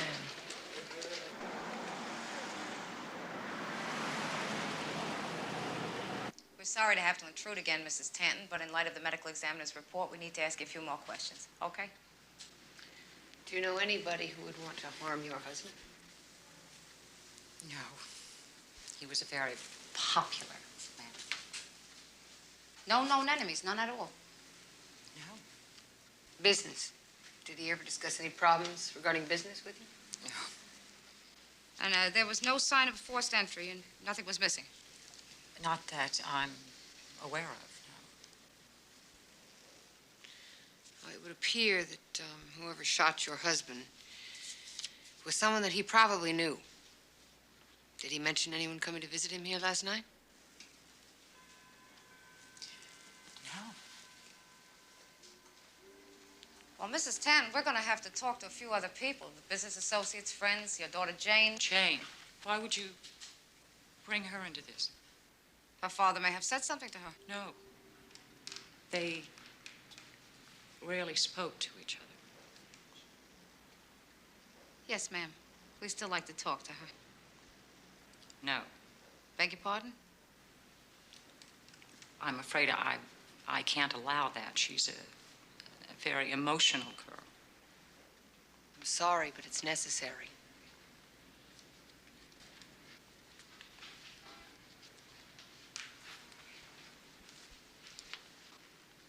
In fact, it would help us if you could give us the names and addresses of other... Mrs. Tanton.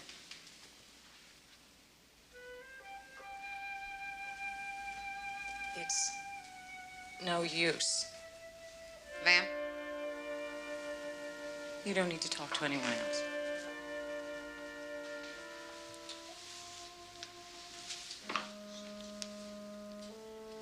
I killed my husband.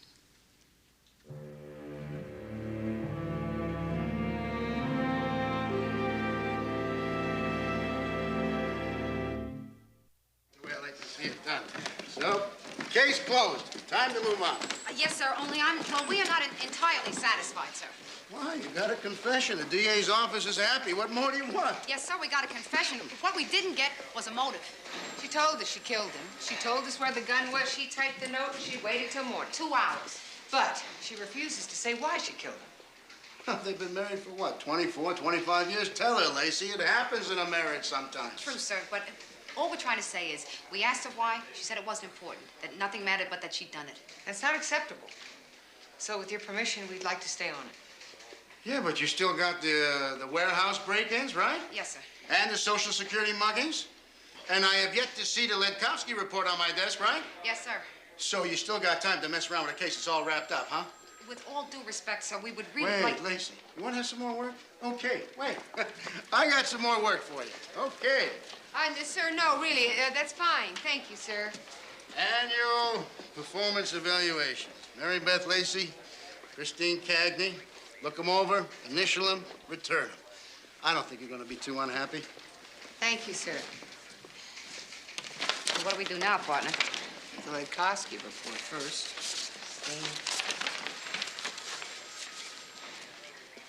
What's that? Would you look at this? There's 11 categories in this evaluation. You got highest ratings in 10 of them, and the second highest rating in the other one. Communication skills. He says that I'm sometimes... What's he say? Brusque! I've never been brusque in my life.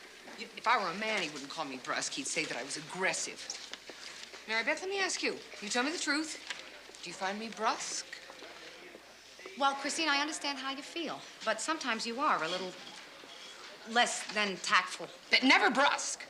I'm gonna go talk to him. Excuse me, Lieutenant. Oh, Cagney, yeah, come on in. Yes.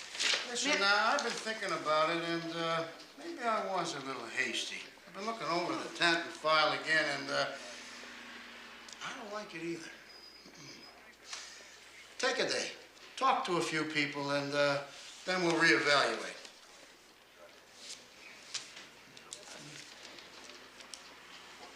Something else? No, sir. Thank you.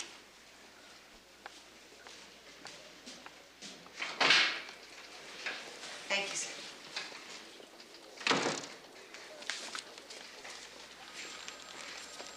Brusque.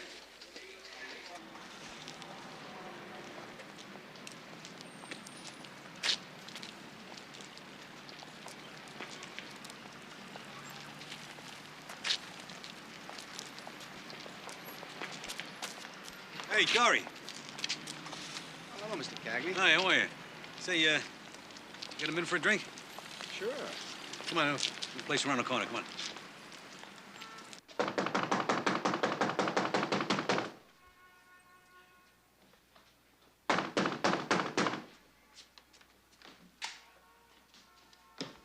I'm coming. Hold your horses. Oh, hey, Chris, come in. Something wrong? You're damn straight something's wrong. What do you think you were doing tonight? You want some coffee? I can either heat some up or make you some fresh.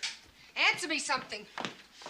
Is it your plan to cross-examine every one of my boyfriends? Oh, will you slow down? All I did was buy the guy a cup of coffee. What you were doing was trying to find out poor Dory's intentions were honorable or something. Oh, come on, Christine. Which is none of your business. Just you wait 1 minute, young lady. It sure as hell is my business. It's a father's business to know who his daughter's associating with. Sleeping with, that's what you wanted to say. I am an adult. And I'm a father, your father. I raised you, Christine, and I love you. And what you do To some extent, always reflects back on you. affects me. I am hardly what you would call promiscuous. I am 38 years old, Daddy. And anybody I choose to spend my time with, Who you choose to sleep with. it's nobody's business but my own.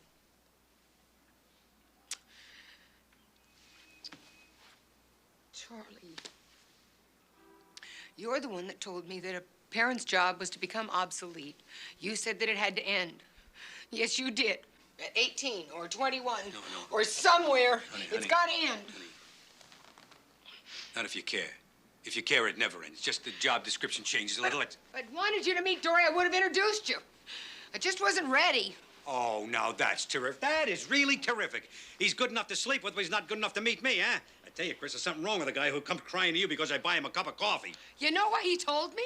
Because he thought it was nice. I don't. You leave him alone, Charlie.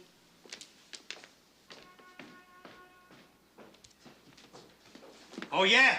Well, then answer me this. How the hell can you get serious about anybody who roots for the lousy Boston Celtics?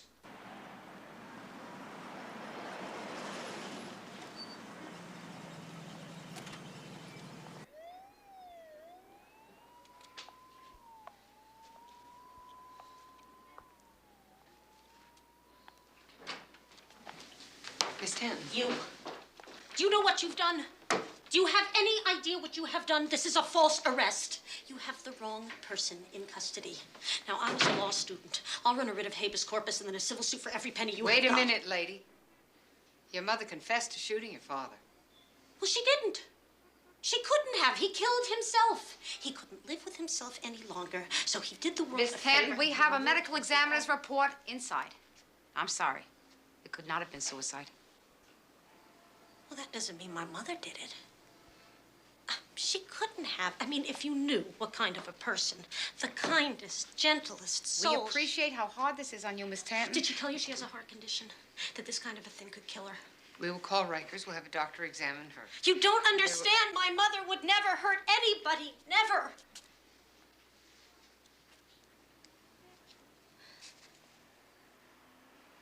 My father ruined her life. He made it hell for her, and she never once confronted him. She never even complained. I used to beg her to leave him, and she said she couldn't, that we had to love him no matter what, because that's the way he was. Now, can you understand that? Miss Tanton, we're trying to understand, but why He would was she a tell us that she hateful, killed evil him? man, a liar. I'm asking about your mother, Miss Tanton. What is it that he did? Did he beat her? He deserved to die. The man was purest evil. He deserved worse than Nobody a bullet. deserves to die. There must be a reason why she killed him. She didn't kill him. Well, she confessed to it. Stanton, you think maybe you better go home now? No. No, I won't. No. Jane. No! Are you deaf? No. Don't you listen to me? Yes. My mother is trying to protect me. She didn't kill the bastard. I did.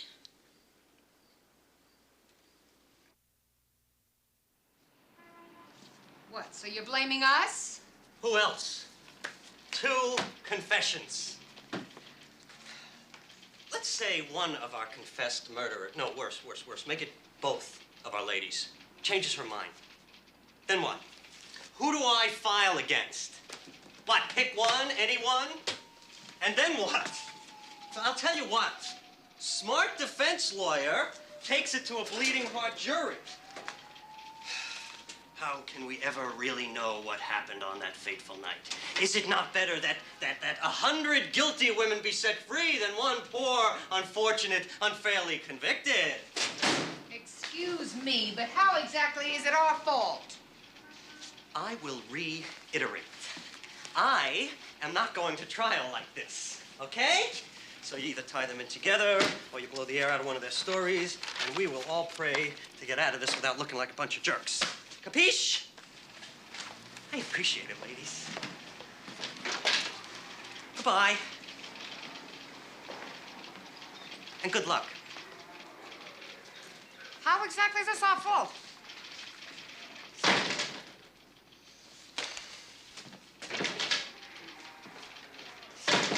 Yes, Miss Manchester. All right, thank you. Bingo, it is confirmed. We have a motive. Okay. Why aren't I happy? Mary Beth, come on. You never believed Jane's confession. I never believed Jane's confession, so we were right. You think the mother's confession is for real? I don't know. She sure had a damn good reason for murdering her husband. So, we go confront Jane, and we get her to retract. Oh, I really hate this. Hey, it's not my favorite thing either. You want to be bad cop or good cop? Well, it's up to you. Take your pick.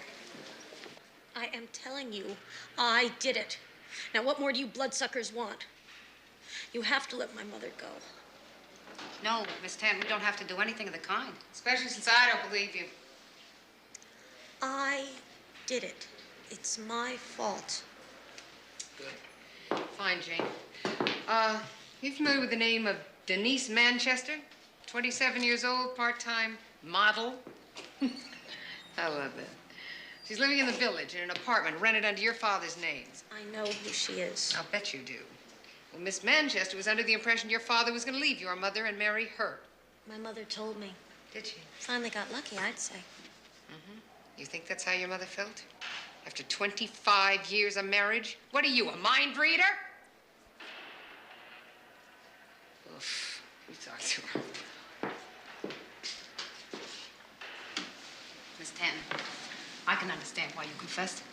You're close to your mother, you know, you sympathize with her, and it's natural that you would want to help her. But you were a law student, is that correct? And you know what 2 confessions will do to our case. Miss Tanton, are you okay?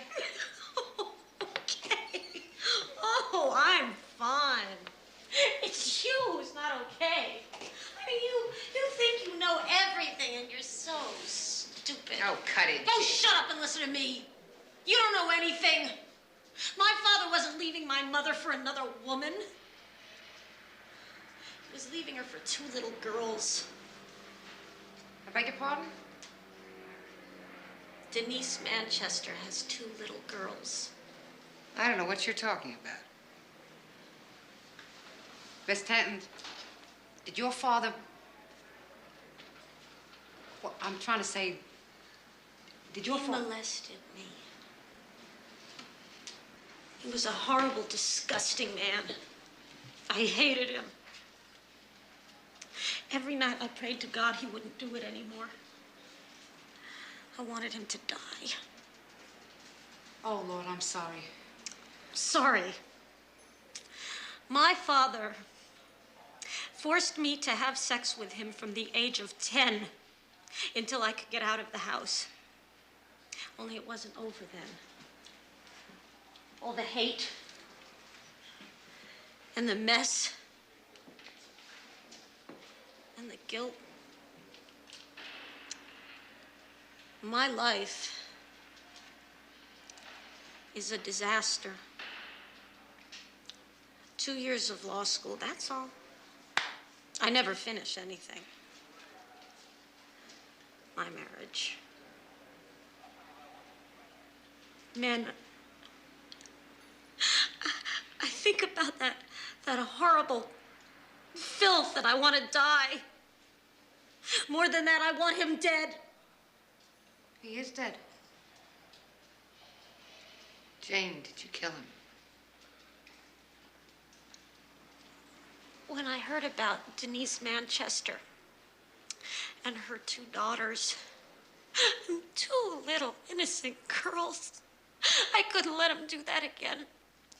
I went there to tell him that I was going to expose him if he went ahead with the wedding. And do you know what he did? He laughed at me. You want to know why I killed him? My life is a sewer. And it's his fault. And he laughed at me. Don't.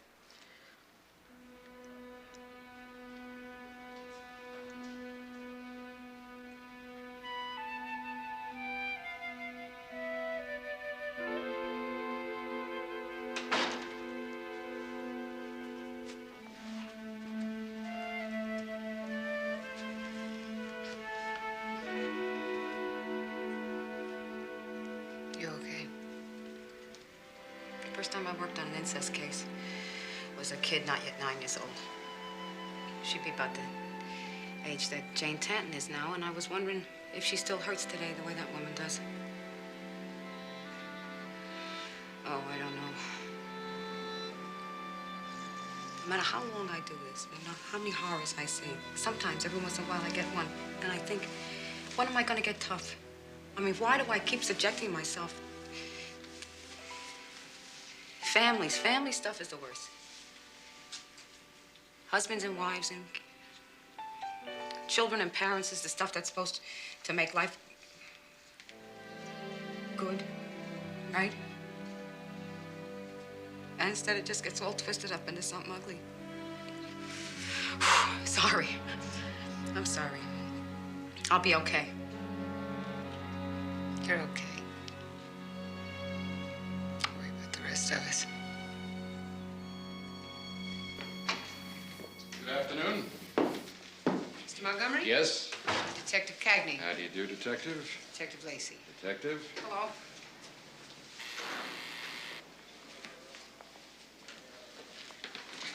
Go ahead. Hello, Julia. Hello, Stan. Sit down. Now, I want to go on record again that my client is talking to you over my objections. Got it, Mr. Montgomery. All right. Mrs. Tanton, you've read your daughter's statement? Yes. I didn't want. I'm so sorry Janie had to tell this to strangers. You knew about it all the time, didn't you? No. Never. I didn't know anything until then. Until that night. I came home early, and they were shouting so loud, they didn't even hear me come in. At first, I was frightened. I didn't even recognize their voices, so I listened. And I couldn't believe what Janie was accusing him of. It was too horrible. And then she was gone. We didn't even see each other. And I went into the study. And there was someone there that I'd never seen before in my life. Never. In 25 years. That's when I knew it was true.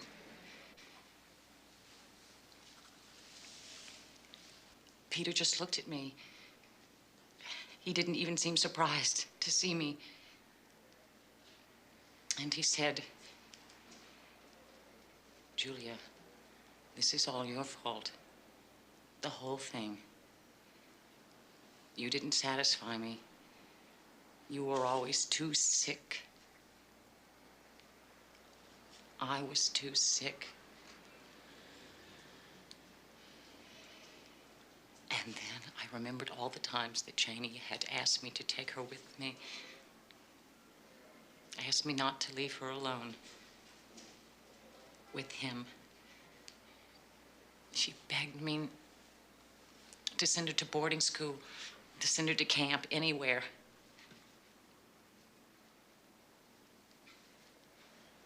And it never occurred to me.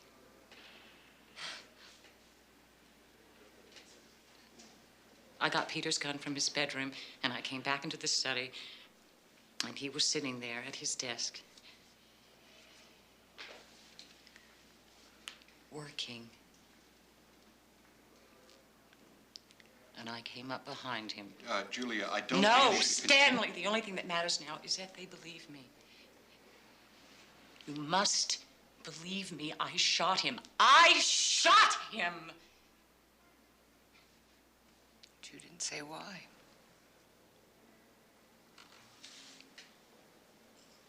I wanted to protect her. Her reputation. That's all I can do for her now, you see. But you see, now she has confessed. But she's lying.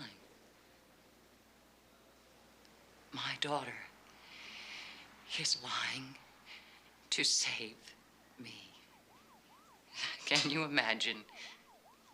To save me.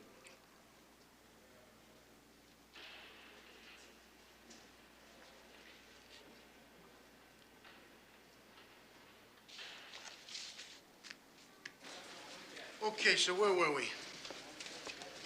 Well, sir, we're back where we started. Only now we got two motives to go with the two confessions.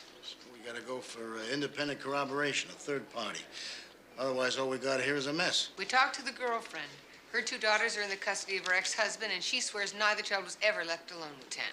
She is, of course, shocked, angry about the accusation. She says impossible. Man wasn't like that. She thinks the mother and daughter are making it all up, trying to get off. So, I see two avenues of exploration. The doorman at Tanton's Co-op, Yes, sir. and also the live-in maid. Yeah, Isabella Aragon. And the only other address we have on her didn't pan out. They never heard of her. Sounds like a illegal alien situation, which means she doesn't want to be found. Plus, we don't know for sure she was even there that night. No chance she did it. I don't think so. According to Mrs. Tanton, she speaks no English. Remember the typed note? It was perfect English. All the way down to the non-dangling participle. I thought this one was going to be a grounder. Okay, get on it. Yes, sir. Thank you, sir. So where do you want to start? Check the co-op again.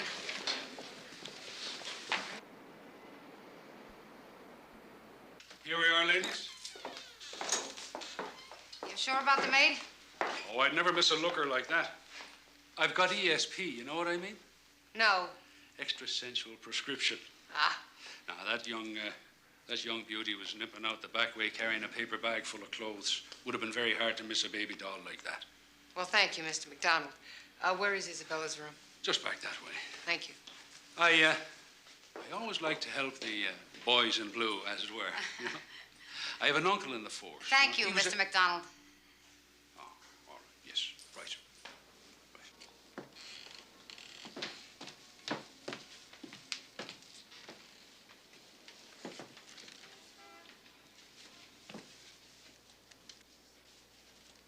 So she was here that night.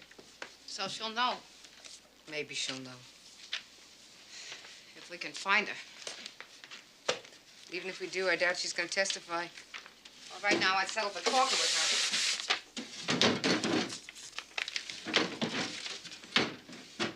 her. Hey, Mary Beth. Yeah. What I found. What? Oh. Padre George Tate. What's that say? Sociedad, Salvadorian Aid Society. Salvadorena, see? So let's call him. Yeah.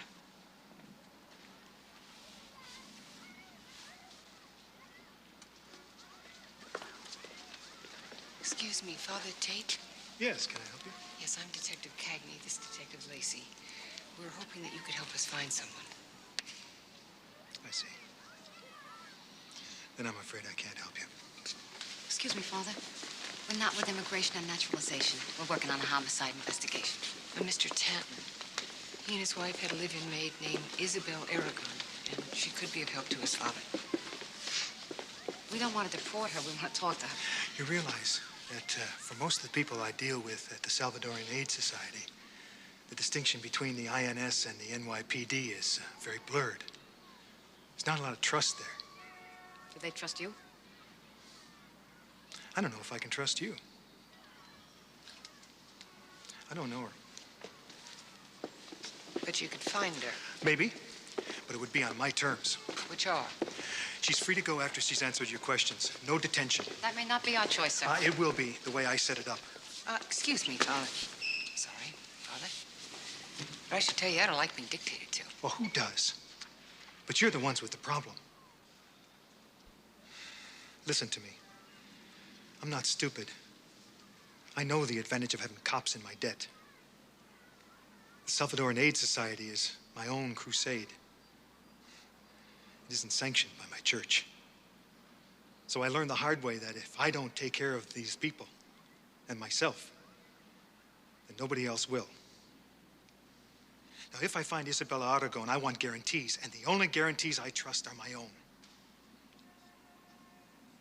Now, if that isn't acceptable, then go in peace. And may God be with you.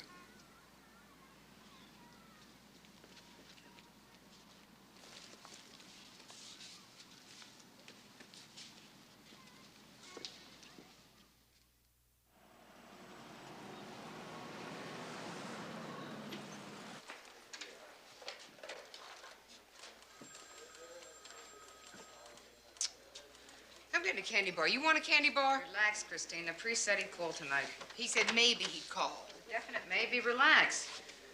How can I relax? You want a candy bar or not?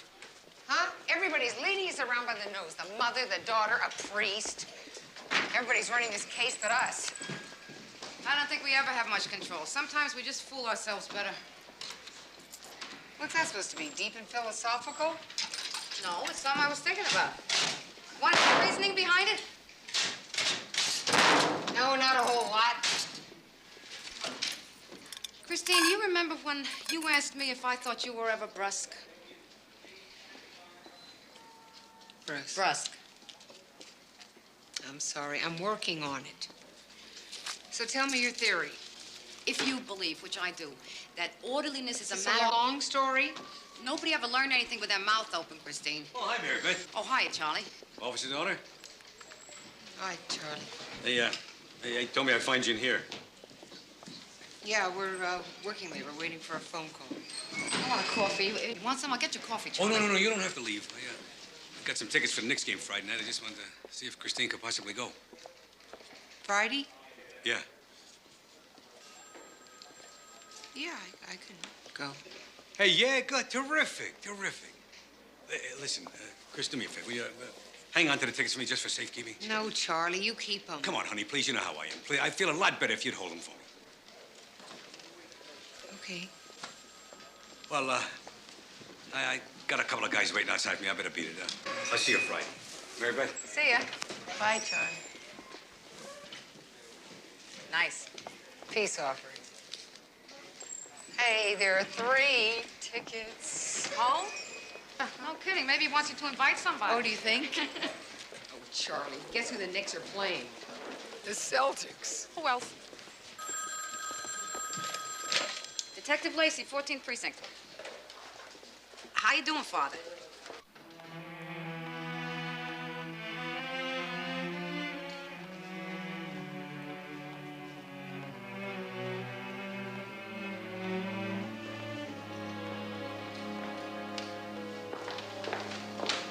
Evening, Father. How are you doing? Father?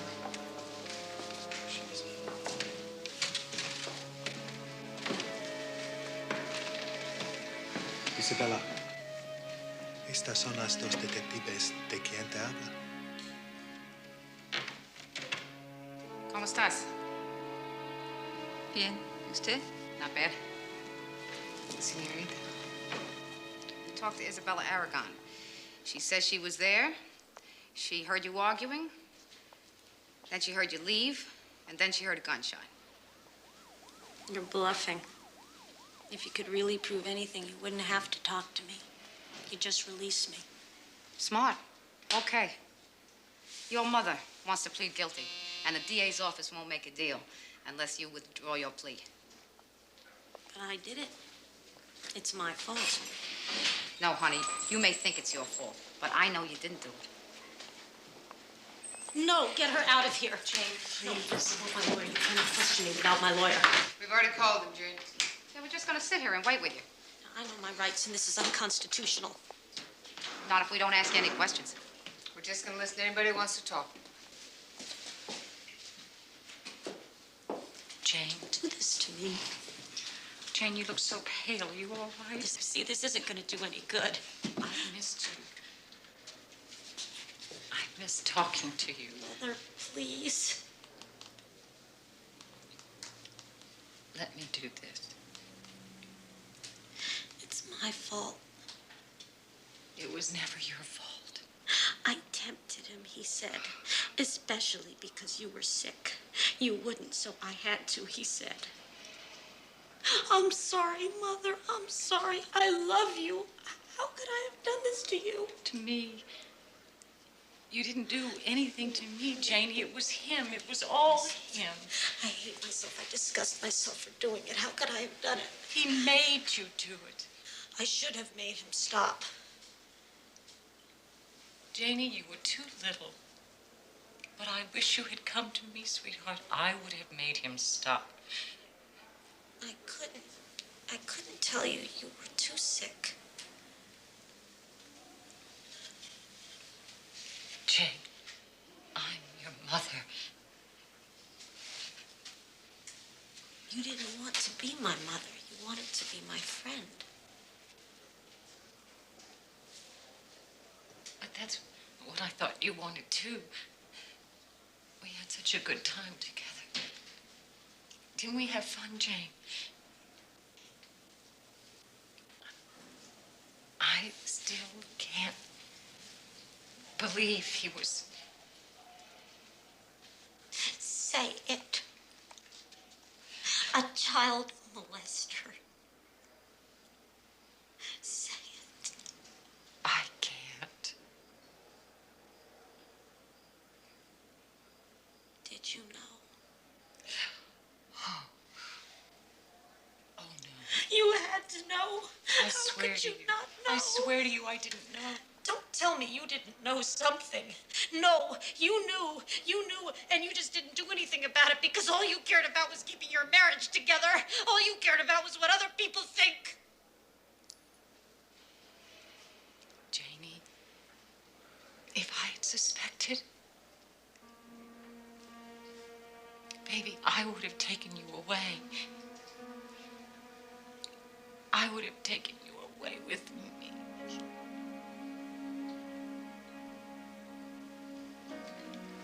You've got to believe me, Jane. Please, please believe me, Janie. I didn't know until I heard you that night. And then I had to kill him. I killed him. I'm glad he's dead.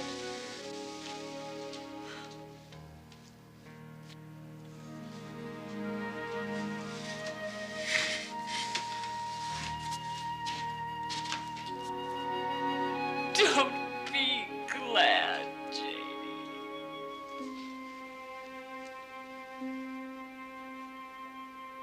Miss Tanton, can I say something to her? Jane, I think that your mother wants to accept responsibility for her guilt. And I know that you have to accept responsibility for your innocence. You didn't do anything. You didn't do anything. You're not guilty of anything. Let me do this. Please. You have to go on with the rest of your life, sweetheart. Please, if you could just find it in your heart to forgive me. Baby, just try to forgive me. Oh, Mommy.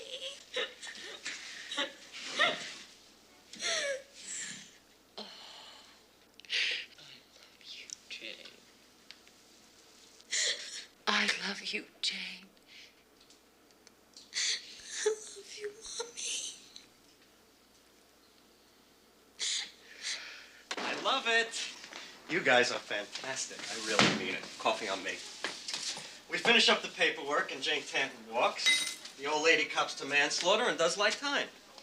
Now, she deserves worse, but at least I don't have to take this in front of a sympathetic jury, for which I am deeply grateful. Guess you guys can figure I owe you one, huh? Thanks. Cream, sugar? No, thanks. Hey, best of all, I get off on my weekend on time. Taking my lady for a romantic 2 days out at Montauk. Come on, cheer up. You guys did good. Yes, sir. Ooh, listen, I gotta get a move if I'm gonna beat the traffic on the LIE. Listen, you guys have a good weekend too, right? Congratulations. I'll talk to you next week.